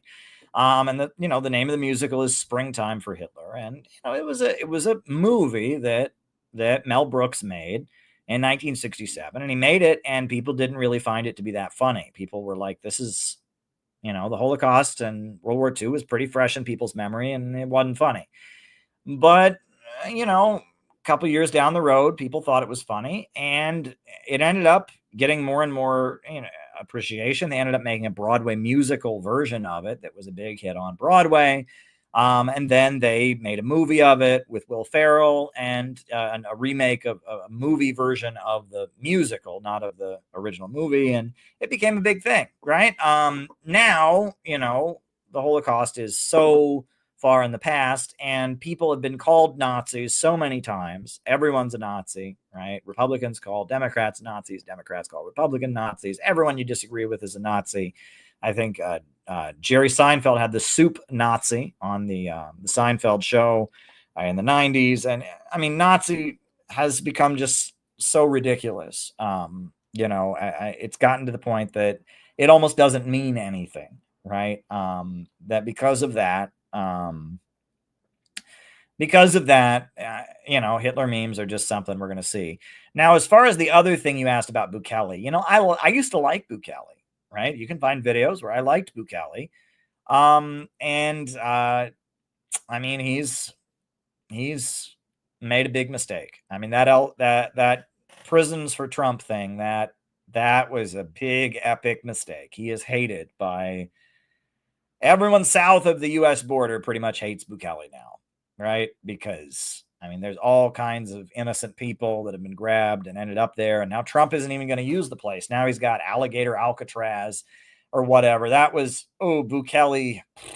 Yeah, he's going to really have to redeem himself, because his popularity has tanked. I'll just tell you that. He used to be quite popular. It used to be that south of the border, people saw him as a builder. They thought it was good he was fighting the drug cartels. They thought it was good he had some infrastructure projects with China. He seemed like a builder and all of that. But, man, that El Salvador thing he did with Trump, yeah, it's going to be really hard to come back from that. And he's pro-Israel, too, right? And that's also pretty hard to come back from, because what Israel is doing is wildly unpopular around the world, and Bukele supports Israel, even though his family's from Lebanon. I guess he's a Lebanese Christian, and he hates it. He supports what Israel's doing, and he did the El Salvador prison thing for Trump, and his popularity is Yeah, he's not loved at this point. He's big L for Bukele. I will tell you one thing. When I was in Los Angeles to cover the riots, I saw a Bukele fan store, which I thought was weird. There was a whole store that sold nothing but Bukele shirts. So I guess there are some people who still like him. He does have some popularity still, but he's Bukele. I kind of feel bad. I really liked the way he was going for a while. I thought fighting the drug cartels. I mean, those drug cartels are nasty motherfuckers. I don't fault him for fighting the drug cartels in his own country. But when he made a deal with Trump to have Trump to start sending people there without due process, and there were all kinds of innocent people there, people that were sent there because of a tattoo. And then when he was supporting Israel, I'm sorry, Bukele, nah. You have disappointed us all, Bukele. And I'm not sure he's popular with younger people. I'm not sure that that's the case. I mean, maybe he's popular with young people in El Salvador. I don't know, but he ain't popular with young people in America. Young people in America generally don't like Trump. And on top of that, young people in America generally don't like Bukele because all they know about Bukele is he cooperated with Trump. And I don't think young people like Bukele, Leo Messi. I just don't think that's the case. There may be anti-immigrant sentiment among young people because they're looking for jobs and all of that. But I don't think young people like Bukele. The Hitler memes thing, that's part of edgelord, whatever. But anyway, so we've got 2 more Rumble rants that have come in. Actually 3 because one's from a regular supporter, but I do need more questions to keep this show going. So I'm going to put a reminder in the Rumble chat and on the chat here. I do need, people to send questions via Rumble rants or to send them via, Cash at me, Caleb Mompin 22. But I need your questions to keep the show going. So before I get to the next question, while I'm waiting for more questions to trickle on in. So I told you all, Center for Political Innovation, we did our convention, which was a great smash hit, great success, in Chicago. I mean, it was really just amazing. And I'm still like, just trying to catch my breath from how amazing it was. One thing that we did was we had a long Q&A session on Sunday, the Sunday after the convention. And it was really great. We did it at a space we rented in Chicago, and everyone there got a chance to ask a question. And some people even asked 2 questions. And we're calling it the Chicago Sessions. And I'm gradually editing video from that. I'm going to edit some more video tonight. And as I'm editing the speeches, it was absolutely awesome. As I'm editing the speeches, I'm also editing the Q&A sessions. So this is the latest one. This is Noah. Shout out to Noah, who worked very hard on the convention, running the house. Noah did so much. So my hat off to you, Noah. Noah in Boston is a really awesome dude. And this is his question and my answer from the Chicago session. So while I'm waiting for you all to send more questions, hint, hint, while I'm waiting for you all to send more questions via Rumble Rants or Cash at me at Caleb Mompin 22, please send more questions. Please, please, please. I will show this from the Chicago sessions. Here we go. So while we were driving over in the car earlier today, we were coming here. I was talking with a member. I was talking with Penny, actually. And she said something to me that I think is endemic of a feeling that a lot of people who are in our spaces tend to have. She said, I don't know what was better, not knowing anything, or knowing that things are really bad and knowing what's going on in the world and being really frustrated about it, not knowing what to do. I hear a lot of people say, I just wish I could forget knowing all of the things I know. And the people who are in our spaces, the kind of people who know that Russia is right and NATO is wrong, the kind of people who know that China is right and U.S. imperialism is wrong, that Cuba is right, that the Palestinians are oppressed by the Israelis. There's this feeling of like hopelessness and this idea that I just wish I didn't know, I wish I could forget. And my question to them is always, were you happy beforehand? Were you happy when you didn't know anything? And oftentimes the answer is no. And it reminds me a lot of, I'm somebody who's lost a significant amount of weight, almost 100 pounds. And when I talk to other people who used to be very overweight, they'll say something along the lines of, I noticed that when I lost all this weight, suddenly people started to be a lot nicer to me, and I just wish that they had seen that in me when I was bigger. And what they're not getting is that, well, in order to lose all that weight, you had to change a lot about yourself, because you were overcoming an addiction. You weren't overcoming an addiction to unhealthy food or to food in general. And it's similar to, like, if you used to be addicted to heroin or something like that, and you were like, after I quit heroin, all of a sudden everybody was really nice to me. It's because in order to break that habit, you had to change a lot about yourself. You had to become a different person. And that tied me back while Caleb was talking. It reminded me of another sentiment. And while I agree that we don't want to foster hatred of the people or resentment against them because we know and they don't, or feel that we're better than them in some way, another thing that I notice a lot in our spaces, especially the kinds of people who genuinely want to reach ordinary people, there's a lot of self-hatred that goes on. This idea that, I just wish I could be normal. I just wish I could forget all of the things I know and I could go back to living biologically. And I think it's important to recognize that while we don't hate ordinary people, we have to recognize that there's something about us that is exceptional, that we are people who think deeply about these things, that we are people who feel compelled by a sense of justice and belonging to join these sorts of groups and do the work that we do. That's really important. I was just hoping you could comment on that as well. Great.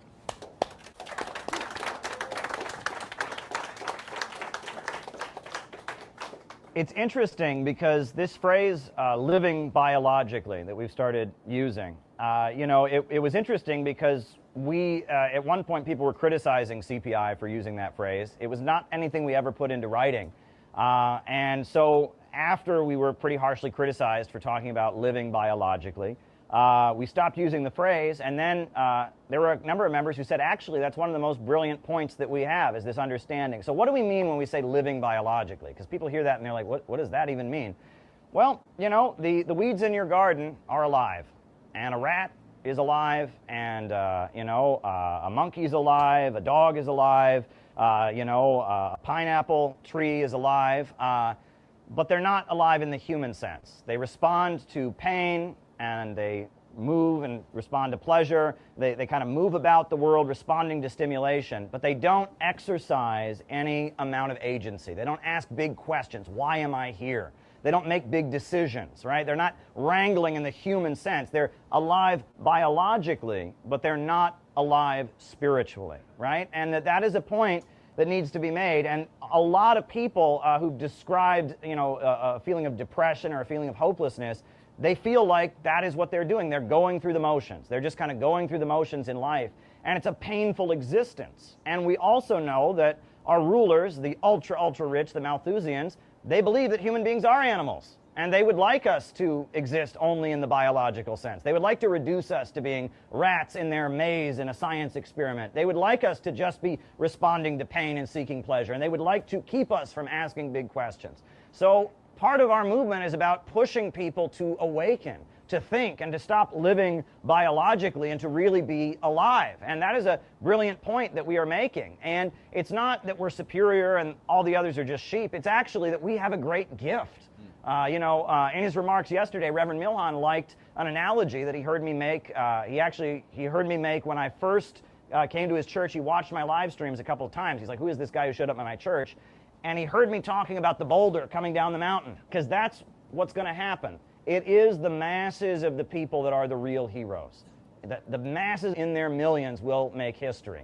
And, Mao Zedong in the Little Red Book, he says, the masses are the real heroes, and we ourselves are often childish and ignorant. We know a lot. But when the time is right, the masses are going to go out and do things that we would be scared to do, that we would think are foolish. When great struggles break out, people that you never would think had the level of understanding that would make them a revolutionary go out and do bold and heroic things because the time is right, because the conditions have created a sense for that. There was a friend of mine, I think it was during the Detroit newspaper strike in the 90s, and there was one worker there at the Detroit newspaper strike, an ordinary guy who talked about how he was driving his pickup truck into the line of police to protect the picket line. Now, you or I would say, don't do that. That's a foolish thing. You'd never drive. But he was doing it because the struggle had emboldened him to engage in that kind of activity. And in some cases, we might be holding him back and say, buddy, don't drive your truck into the picket line, because the masses have a heroism and a boldness that comes out when conditions are right.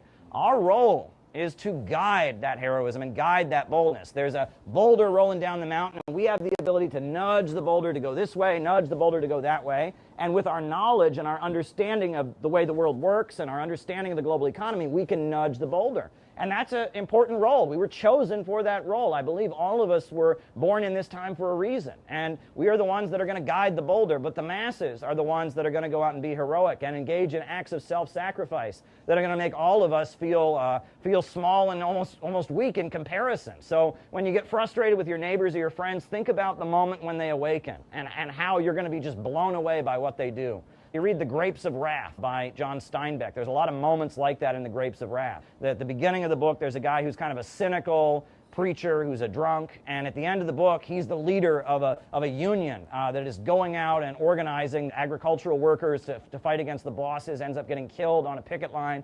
You think about that, and think about Dr. Martin Luther King Jr. He started out as he was picked because he was the most in line with imperialism. They couldn't have anyone with a history of being a communist or being an anti-imperialist lead the civil rights movement. And by the time he died, he was denouncing the Vietnam War. Estimated that we spend $322,000 for each enemy we kill in Vietnam, while we spend in the so-called war on poverty in America only about $53 for each person classified as poor. The promises of the Great Society have been shot down on the battlefield of Vietnam, making the poor, white and Negro, bear the heaviest burdens both at the front and at home. And even though he was a pacifist, he gave a speech at Riverside Church saying that basically the Vietnamese were right to fight for their national liberation. At the time of his death, he was saying that while he didn't believe in communism, he thought maybe some form of democratic socialism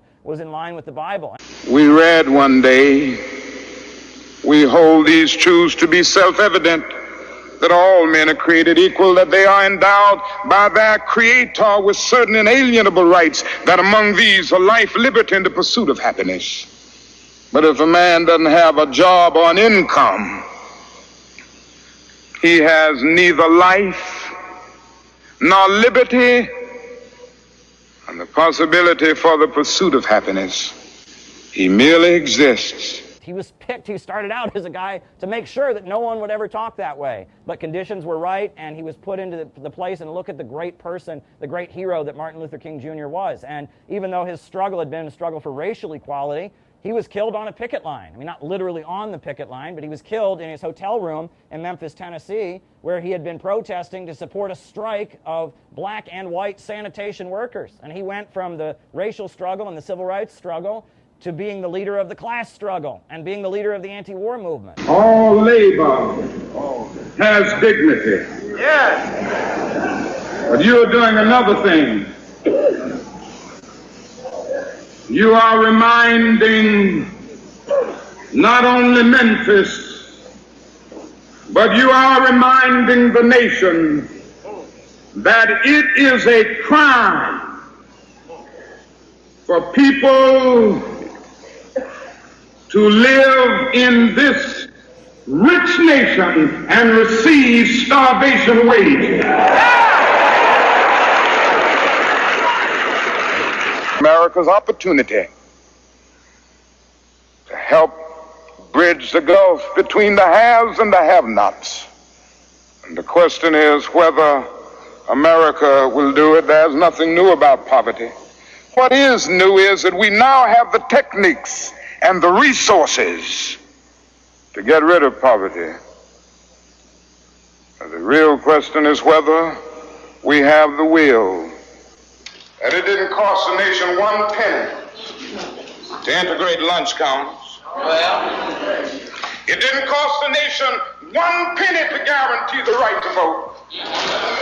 But Now we are dealing with issues that cannot be solved without the nation spending billions of dollars and undergoing a radical redistribution of economic power. So people are pushed by history, and we should never underestimate the masses. We should never get into a moment of elitism thinking we're better. We should just understand that we have a unique role that is a special role, and embrace that role and take it on with pride. Thank you. And there's many segments like that from the Chicago sessions, which I'll be editing. There's still, I think, my goodness, I think there's still 6 speeches left to edit.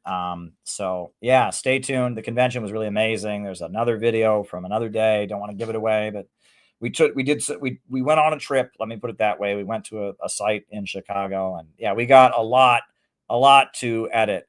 So just, CPI is more and more great things coming down the pipeline. I'm feeling good about it. I really am. So now I'll get back to answering your questions. Again, if you have questions for me, by all means, send a Rumble rant or Cash at me at CalebMoffin22. All righty. Okay, the next question is, why has the U.S. been after Russia, China, DPRK, and Iran since 1991? Key events under Hu Zemin, Putin, and Khamenei. Didn't Putin want to join NATO? I haven't heard about Putin wanting to join NATO. It was Khrushchev who wanted to join NATO, right? After the death of Stalin, Khrushchev was hoping to join NATO and was hoping he could enter kind of an alliance with the United States to hold back the third world anti-colonial revolutions that came after World War II. After Stalin died, Khrushchev, went on a whole huge rant against Stalin, denounced his predecessor, Stalin, and he tried to court the USA as an ally, and he broke with China. And broke with various third world national liberation movements. And he did try to join NATO. They wouldn't let him join NATO. NATO is an anti-Russian alliance, but yes, he tried. Why is the USA after these countries? It hasn't been since 1991. The USA has been after Russia since 1917. I mean, you could argue that to some degree or other, at least the British have been after Russia for thousands of years, right? The British have long feared Russia on a geopolitical level, right? That if Russia and Germany were to combine their strength, England would lose its ability to dominate the economy of the European mainland. And that Russia is a land-based power, and that England, which was settled by Vikings, by Normans, right, and carries with it the legacy of the Roman Empire, England is a sea-based power. And the sea-based civilizations and the land-based civilizations have a contrary view. And there's a whole history of that. That's what Alexander Dugin writes about. But in 1917, Russia established a new economic system, which then Stalin built it up with the 5-year economic plans. And Russia became a superpower, not under the control of Western imperialism. They built their economy up. They had the biggest steel industry in the world. They had the biggest power plants in the world, a huge oil industry. They were building themselves up outside and in competition with the Western imperialists. That's why they've been after them. And from the moment the Soviet Union came into existence, Winston Churchill said, we've got to strangle the Bolshevik baby in the cradle. The Bolsheviks, they seized the oil fields of the Rothschilds in Azerbaijan. And during the Russian Civil War, the British Army was sent to Azerbaijan to battle for control of the oil fields. The fight against these countries didn't start in 1991. It's just in 1991, after the fall of the Soviet Union, there was less restraint on the United States, which was the major superpower, the only superpower coming out of the Cold War after the fall of the Soviet Union.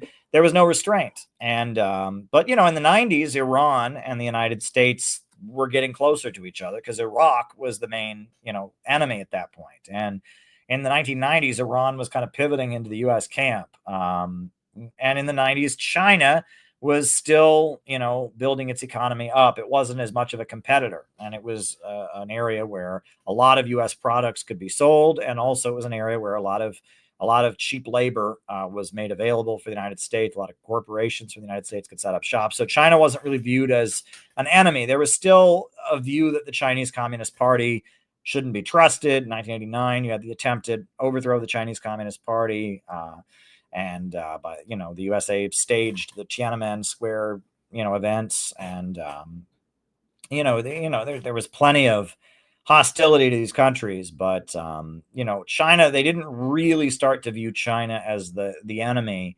that it is now, right? And that's how U.S. leaders and U.S. media talks about China, as they see it as an enemy.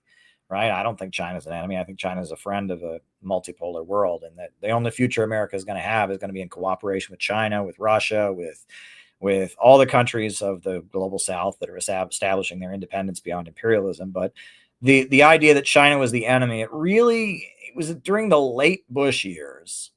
We started hearing about, I remember I went to a big Iraq war demonstration in New York City, my senior year of high school, 2006. And at that demonstration, George Soros, his nonprofit called MoveOn.org, were there handing out signs by the thousands that said, "Out of Iraq into Darfur." And there was all this propaganda being played up that the Chinese government were ruthless and evil, and they were aligned with the government of Sudan. And the USA should pull the troops out of Iraq, and it should invade Sudan to rescue Sudan from the government that's propped up by the evil Chinese communists. And that seemed to be the difference between Republicans and Democrats during those years. Is the Republicans focused on hating Muslims, supporting Israel, and Democrats focused on this new age hippie thing. Well, China is actually the enemy, man. They oppress Tibet, man. And it's like, we got to overthrow the Chinese communists because they're like not new age and shit, man. They're like against Buddha, brother, right? We got to smoke a lot of weed and overthrow the Chinese Communist Party, man. That's what's trendy in Hollywood. I don't give a shit about Israel and Muslims, man. I want to overthrow the Chinese Communist Party, man. That's cool. That's like enlightened, brother. It was this weird California hippie thing of like, you hated China because they were, I don't know, they didn't do Zen or something. I don't know. I'm joking, of course. And now it's funny because now it's Republicans tend to be more against China, but that's kind of how it was. And the anti-China stuff, there were the Olympics that were held in China, you remember. And, more and more China has been viewed as a rival. China's a competitor. The reason they hate all these countries is because they're competitors. When the Soviet Union fell and Russia was out of business, Boris Yeltsin and the United States got along great because Russia was down for the count and all the factories had closed down and they were buying food from us and importing their steel from us and all of that. But when Russia built itself back up, when Putin used oil and gas revenue to rebuild Russia's economy with a huge state-run oil company and a huge state-run natural gas company, and he started selling gas and oil in competition with Wall Street, all of a sudden, they were no longer a captive market. They were a competitor, and they don't want competition. And the same for China. When China was just a place we could sell products, it was just a source of cheap labor. It was okay. They didn't like the Communist Party, whatever. But then as China grew and grew and grew, and they started using the investment money to build themselves up, and they had Huawei as the world's largest telecommunications manufacturer. And now that China is the second largest economy in the world, they're a competitor. They don't want competition. They're narcissists. Back to the opening stream, right? They assume that, China and Russia getting rich means that they're out of the picture. They've got to be at the top, and they have a scarcity mindset, right? They think the world is only this big, and Russia and China getting bigger means they're going to cut into their slice of the pie. And they don't understand that human growth and human innovation is not limited. Imperialism is degrowth. It is trying to stop growth so that Wall Street and London can stay at the top. And when they invade a country like Iraq, what do? They degrow it, right? Libya used to have the highest life expectancy on the African continent, and then they degrew Libya. And under Gaddafi, Libya had the world's largest irrigation system, Gaddafi's Libya, had the highest life expectancy. It was a prosperous country, and then NATO bombs blew it to shreds. And now Libya is in ruin, and it's exporting roughly 10% of the oil that it exported under Gaddafi. And all those people that were buying oil from Gaddafi are now buying it from Wall Street in London, and their oil companies, ExxonMobil, BP, Shell, and Chevron. And Libya has been degrown. Iraq has been degrown, right? It used to be a country that sold oil on the international markets. It was a very developed Middle Eastern country with an independent, Ba'athist Arab socialist government led by Saddam Hussein. And the USA has degrown Iraq, and now it's been blown to shreds, and the people have been impoverished. They crushed them with sanctions prior to that, and that's what they want to do to Iran, and that's what they want to do to Venezuela, and that's what they want to do to all the countries. That's what they want to do. They want to degrow them. The reason they don't like these governments is because they build their people up and they become competitors, and they want to degrow them. And that is why it is beyond me why socialists promote degrowth, because all over the world, what do communist and socialist governments do? They have 5-year economic plans to build. Stalin had 5-year economic plans to build the Soviet Union, and he made it a superpower that invented space travel, defeated the Nazis, electrified the whole country, wiped out illiteracy, right? China, what did the Chinese Communist Party do? It grew. What did Fidel Castro do in Cuba? It grew. So how in the world are these people who think Marxism and Malthusianism are the same thing?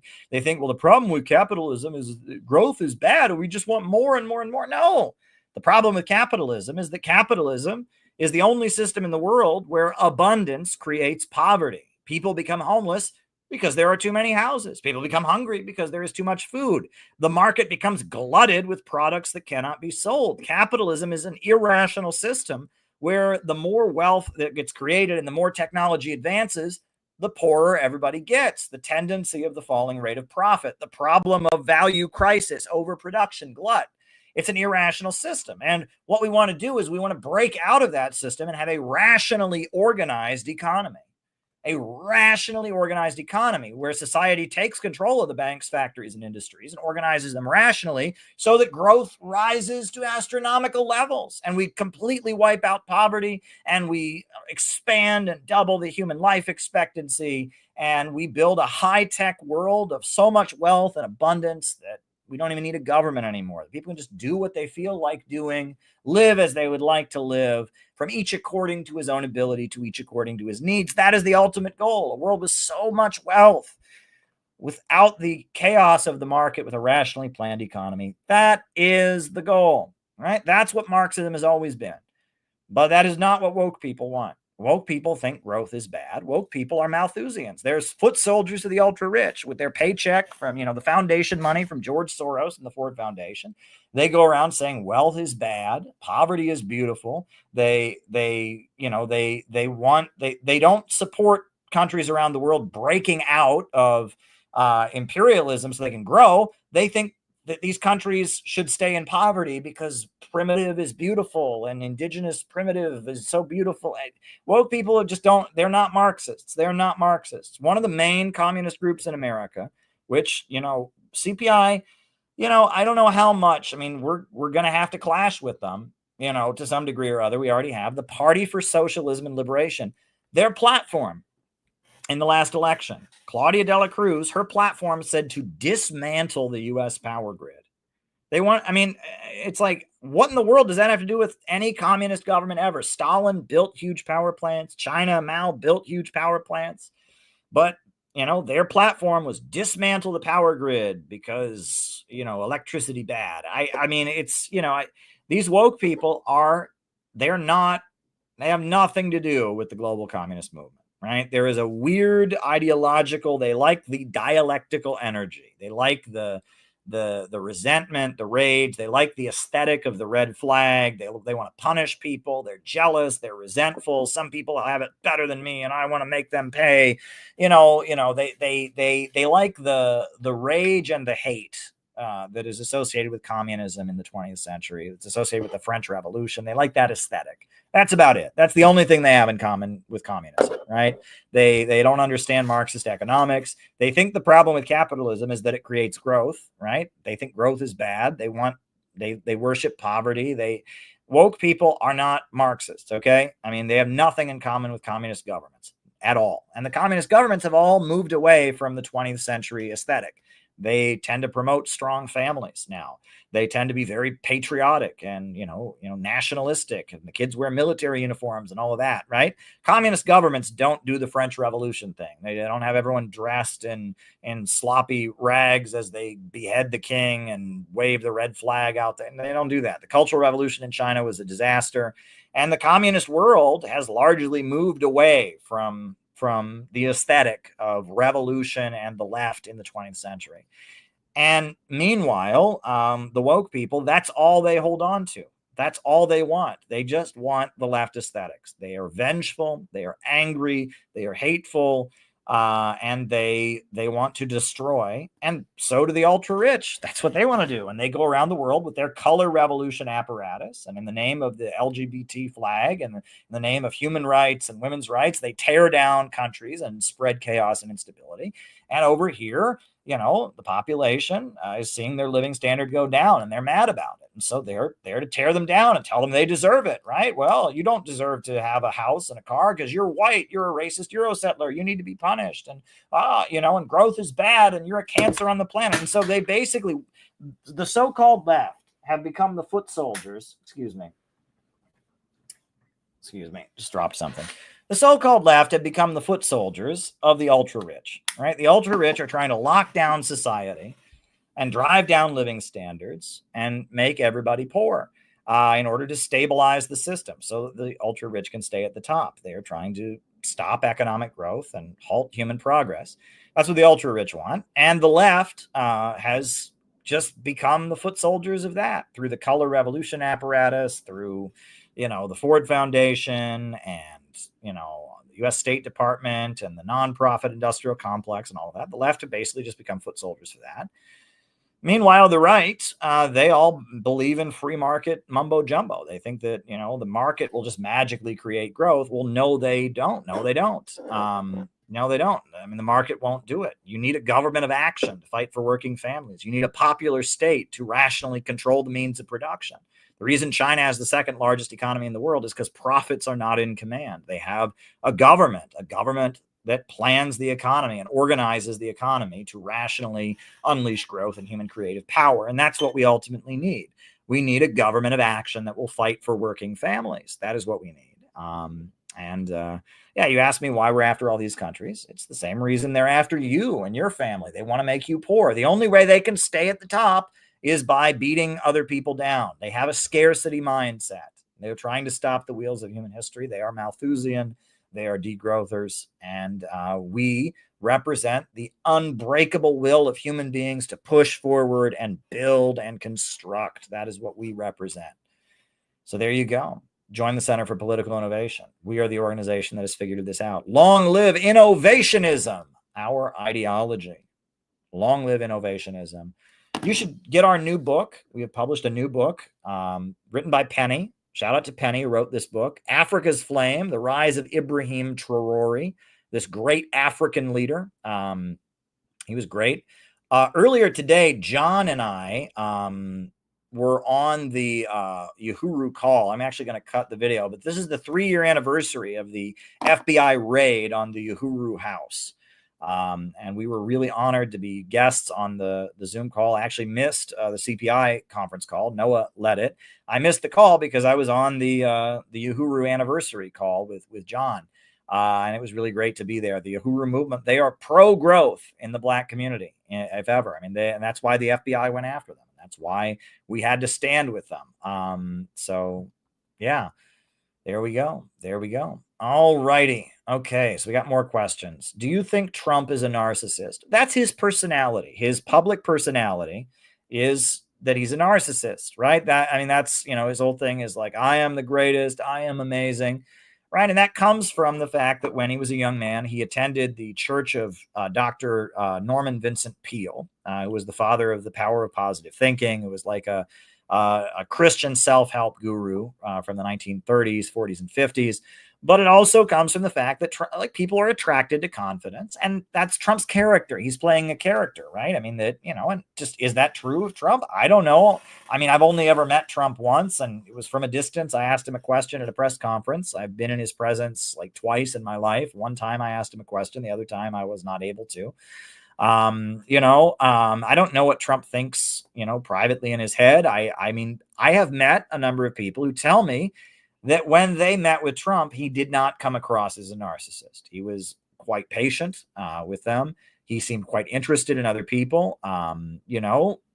That said, he's done a lot of things I don't agree with, supporting Israel, bombing Iran, but I mean, is he a narcissist? I don't know. And I don't care. I honestly don't care. It really doesn't matter. It doesn't really matter. I think that to be as successful as Trump has been, it would be hard to be that successful and be a narcissist. Trump, in order to, have a TV show, in order to be successful in New York City real estate and business, in order to get elected president, you have to get a lot of people to like you. And generally, if you are a complete and total asshole, people don't like you. Now, that said, Trump's persona is that he's like everyone's favorite asshole, right? Like he tries to kind of sound like an asshole. But at the same time, it's like if he was really just genuinely an asshole, he wouldn't, people would have been like, oh, I don't want to work with him. I don't want to do this TV show. Oh, I don't want to do a real estate deal with him. I mean, yeah, to some degree or other, his persona that he's cultivated over the years is the persona of a selfish asshole. But at the same time, the people that I've met who've met him have said that in personal face-to-face interactions, he's not a selfish asshole. He's actually quite an attentive, charming person who seems to care about other people. And also I don't think that has anything to do with how he governs, right? I mean, psychoanalysis of Trump really has very little to do with how he governs. Trump governs based on the balance of forces, right? He represents various people who support him and various people who could support him but might support the other side. And he makes deals and alliances. And generally what the government does reflects the balance of forces. It doesn't reflect the personality of the leader. Occasionally you might get somebody who's like very spiteful, right? And especially as we had, in more extreme Bonapartism, you might get something like that. But at this point, we still have an open liberal democratic system in the United States. And so among the ruling class, there's kind of a rule by consensus. They're all, they fight with each other. There are divisions in the ruling class that are getting deeper, but to some degree or other, it is the entire ruling class that is ruling. It's not like one faction has seized power. Trump is not the dictator. He shares power with the Democrats, with people in his own party who don't like him, etc. And so, Trump's policies and his personality, I think, are two separate questions, right? I really doubt that Donald Trump is a total narcissist because I don't think he could be that successful as a total narcissist. That said, he must have had, people read his biography. He definitely had something to prove when he was a young man, right? He definitely was always very flashy and did want media attention. So there was probably a streak of that to some degree. But at this point, Trump is almost 80 years old, I believe. And, he's had to be in this world negotiating with other people. He's been married multiple times. He's got many children, right? They say having children makes people that are somewhat narcissistic more empathetic because they have kids. I don't know. I think Trump, he's done a lot of bad things as president, and he represents the American ruling class. So why are we surprised by that? That said, is Trump just a total narcissist? I doubt that. In order to pull off what Trump has pulled off in the face of so much opposition, right? I mean, he's one of, the other side really hates him. There are a lot of people who hated Obama, but the hatred for Trump by the other side is just massive. And in order to pull off what he's pulled off and maintain power despite such opposition, I think he's probably had to please a lot of other people and make a lot of other people happy. And that would make it, make it quite difficult if he was just a purely selfish person. So, if he was, completely tuned out of other people's needs and desires, I think it would be very, very hard for him to have accomplished what he's accomplished. So, but that doesn't make him good. Just because I'm sitting here and saying he's probably not a narcissist to have been successful in bourgeois imperialist politics, that doesn't make everything he's done good. That's not a political endorsement. I'm just telling you that generally most narcissists are highly unsuccessful. And that's one of the biggest and most dangerous myths. All right. And that's why these young people are self-identifying as narcissists. We have a culture that says, oh, if you want to be successful, be a narcissist. Bullshit. Right? Narcissists are highly unsuccessful. Jealous people think successful people are narcissists, right? And deflated narcissists who are very jealous, they look at a successful person, they like themselves too much, they're a big narcissist, I'm going to take them down, right? But most successful people, in order to be successful, they have to be able to work with others, they have to make other people happy, they have to have basic empathy. So, yeah. Anyway, go back and watch my opening presentation about what narcissism is. Everything you think you know about narcissism is wrong. And that's why I would say, regardless of his policies, I don't think Trump is a narcissist. Is it conceivable that what is going on with the Epstein scandal is at least partly related to Bonapartist conflicts among the ruling elite? Of course it is. Absolutely it is. Absolutely it is. Are you kidding me? I mean, it seems pretty obvious that Mr. Epstein was, in league with Israel and blackmailing politicians. And, Whitney Webb has written extensively about that. And that even among politicians who support Israel, there's a huge amount of resentment about that. And he was arrested once, and then he was rearrested, and then he killed himself in prison. And Trump was going to release the lists, and then he didn't. And I'm sure there's big struggles within the ruling class about that. What I find to be funny is that all of a sudden there's all these people that care about Jeffrey Epstein. The most straight-faced liberals, if you said Jeffrey Epstein, that's a conspiracy theory. I bet you heard that from Russian propaganda. There's no such thing as a Jeffrey Epstein. That's something you got off a conspiracy website. I'm telling on you. I don't know if it's true or not, but I know it's on the list of things I'm not allowed to say. You said one of those words I'm not allowed to hear. Jeffrey Epstein, blah, blah, blah, blah, blah, blah, blah. That's one of the bad words. That's a trigger word, blah, blah, blah, blah, blah, blah, blah, blah, blah. I hate those people. I'm going to smack those people, right? People that you say Jeffrey Epstein to, they don't care if it's true or not. That's on the list of words I'm not allowed to say. It's a conspiracy theory. Oh, my God, Russian propaganda. Can't hear it. I hate those people. God. It doesn't matter if something's true or not. It's on the list of rules. I'll do it one more time. But it really annoys me, right? You could show them like that 2 + 2 = 4. But if the memo had been sent out, don't believe 2 + 2 is 4. That's something conservative. That's what Trumpers think. Are you a Trumper? Do you think that 2 + 2 = 4? I bet Vladimir Putin thinks 2 + 2 = 4. You don't think that. Oh, no, I would never think that. Oh, I follow all the rules. It's annoying. But, the same people, the exact same people that would have told you Jeffrey Epstein wasn't real a year ago and would try to convince you it was just some, Russian propaganda conspiracy theory. Now that Trump is not going to release more info on Epstein, now all of a sudden they've discovered that he's real. One thing I have always been generally annoyed with is people who cannot think past CNN. If it's on CNN, it's real. And if it's not on CNN, it's not real. The people who discovered that children were dying in drone strikes the week Trump got elected, right? Trump took office, and CNN decided in order to demonize Trump, they would show that a child was killed in a drone strike. As if children weren't killed under Obama for 8 years in drone strikes. The drone strike program started under Bush, had been going on the whole time, but CNN suddenly started showing it. Oh my God. And it's like, it's bad. Absolutely. It's awful. But it was awful before, and you just didn't care because CNN never told you to. Until the flashing light on the TV tells you to care about something and gives you permission to care, you don't care. You never have the courage, the intellectual courage to actually care about anything unless the government and the media and your professor in college and your teacher and everyone else tells you it's okay to care about it. Then you care. I fucking hate those people. I really do. It is so fucking annoying. Right? These are the people that just discovered Jeffrey Epstein existed, right? It annoys me. It annoys me. But yes, short answer to your question, Pranjabat is yes. It is definitely related to divisions in the ruling class, and we'll see what happens. I mean, there's the Ghislaine Maxwell and immunity, and it ain't over till it's over. It's certainly weird, and some of the stuff Trump has said about it is, I've seen what's been said by Elon Musk and all of that.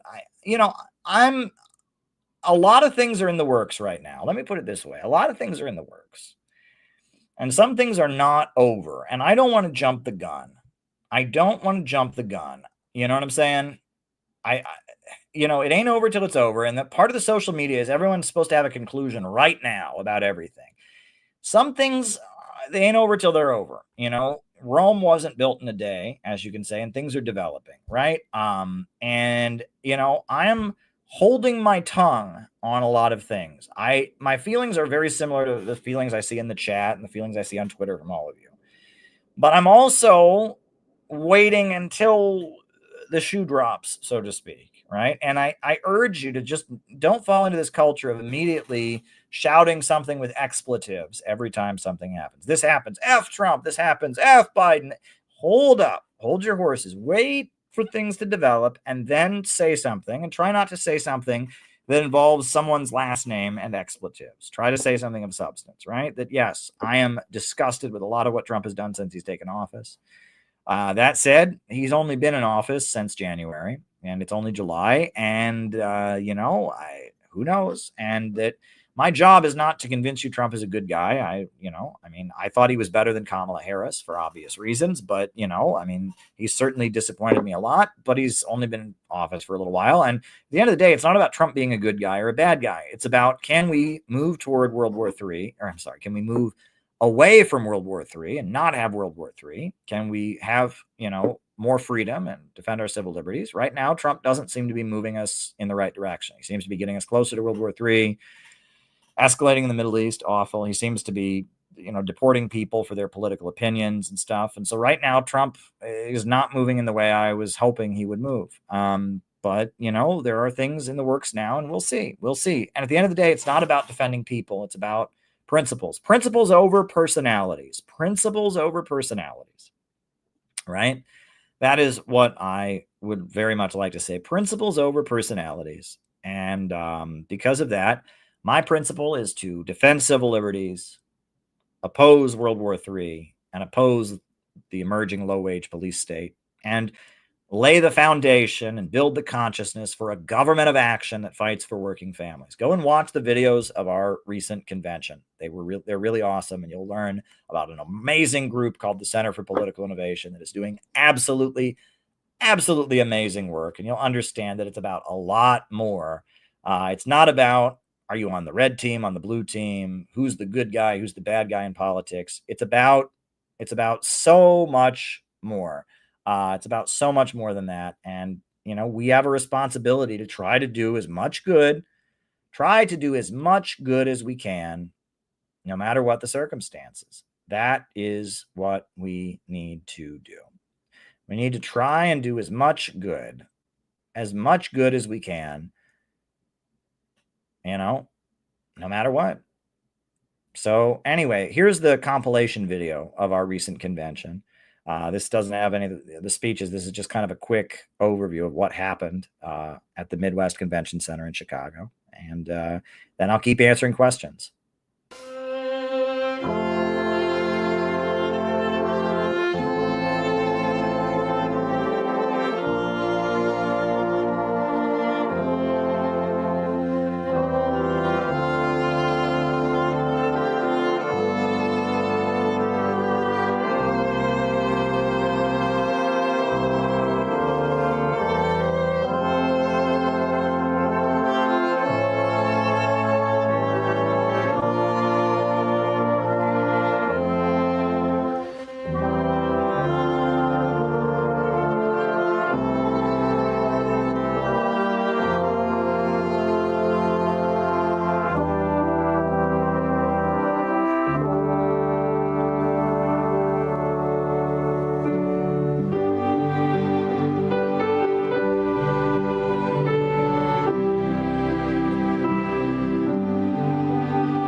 So join the Center for Political Innovation.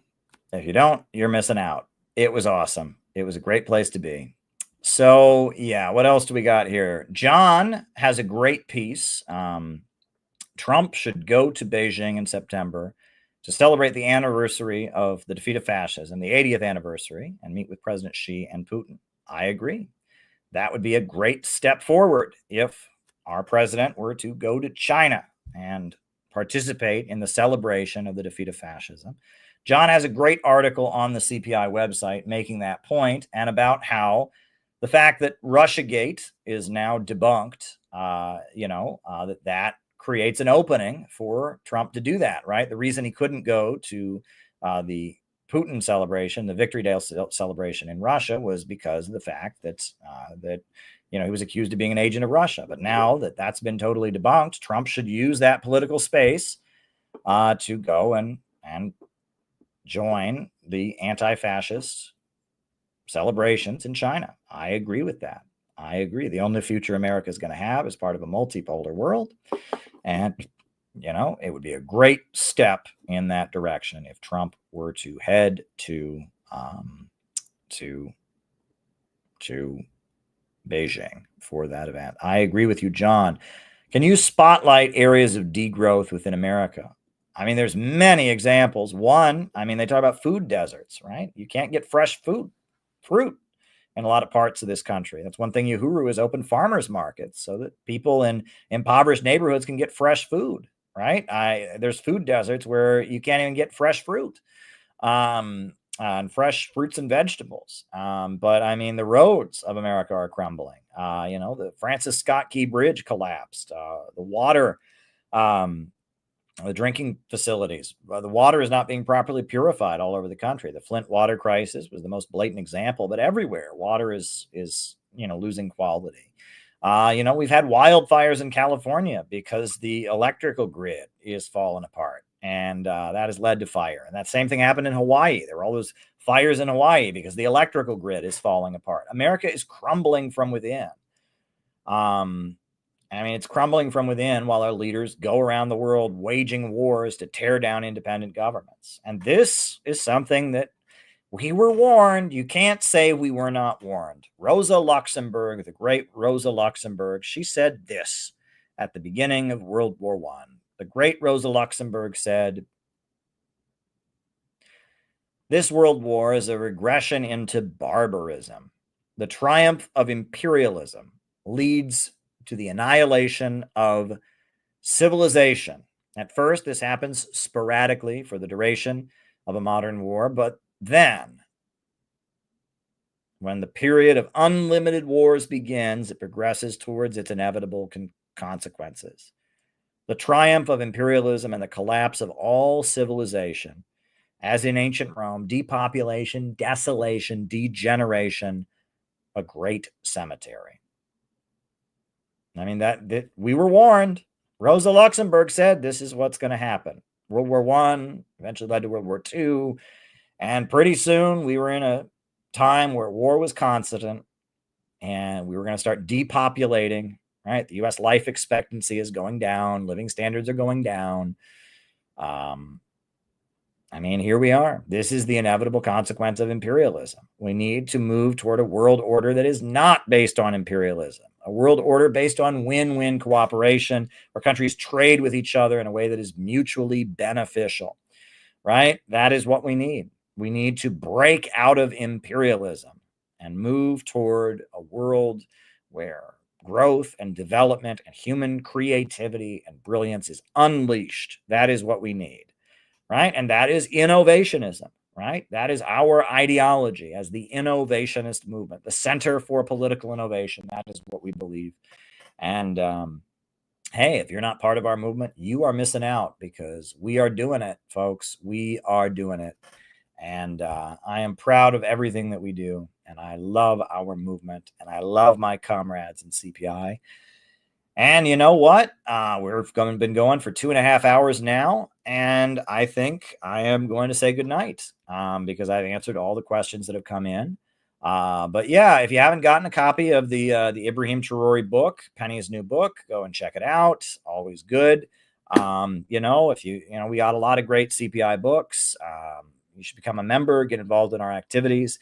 I think I will be back tomorrow night because I don't, you know, I have to stay here to do the web conference. Tune into the web thing I'm doing tomorrow. I'm going on a chat with Matthew Arrett tomorrow. It's going to be great tomorrow at 11 a.m. Won't have to get up early for church, so I'll probably do a stream tomorrow evening. So tune in for that. Keep your eye out for the videos from the convention. And yeah, I think I am out of here. I think we're going to call it a night. So, yeah, I hope you all enjoyed the Narcissism slideshow. I'm going to cut that. And here we go. CPI mantra reel. Here we go. New upsurge in the struggle against U.S. imperialism is now emerging throughout the world. Ever since World War II, U.S. imperialism and its followers have been continuously launching wars of aggression. But the people of various countries have been continuously waging revolutionary wars to defeat their aggression. And while the danger of a new world war still exists,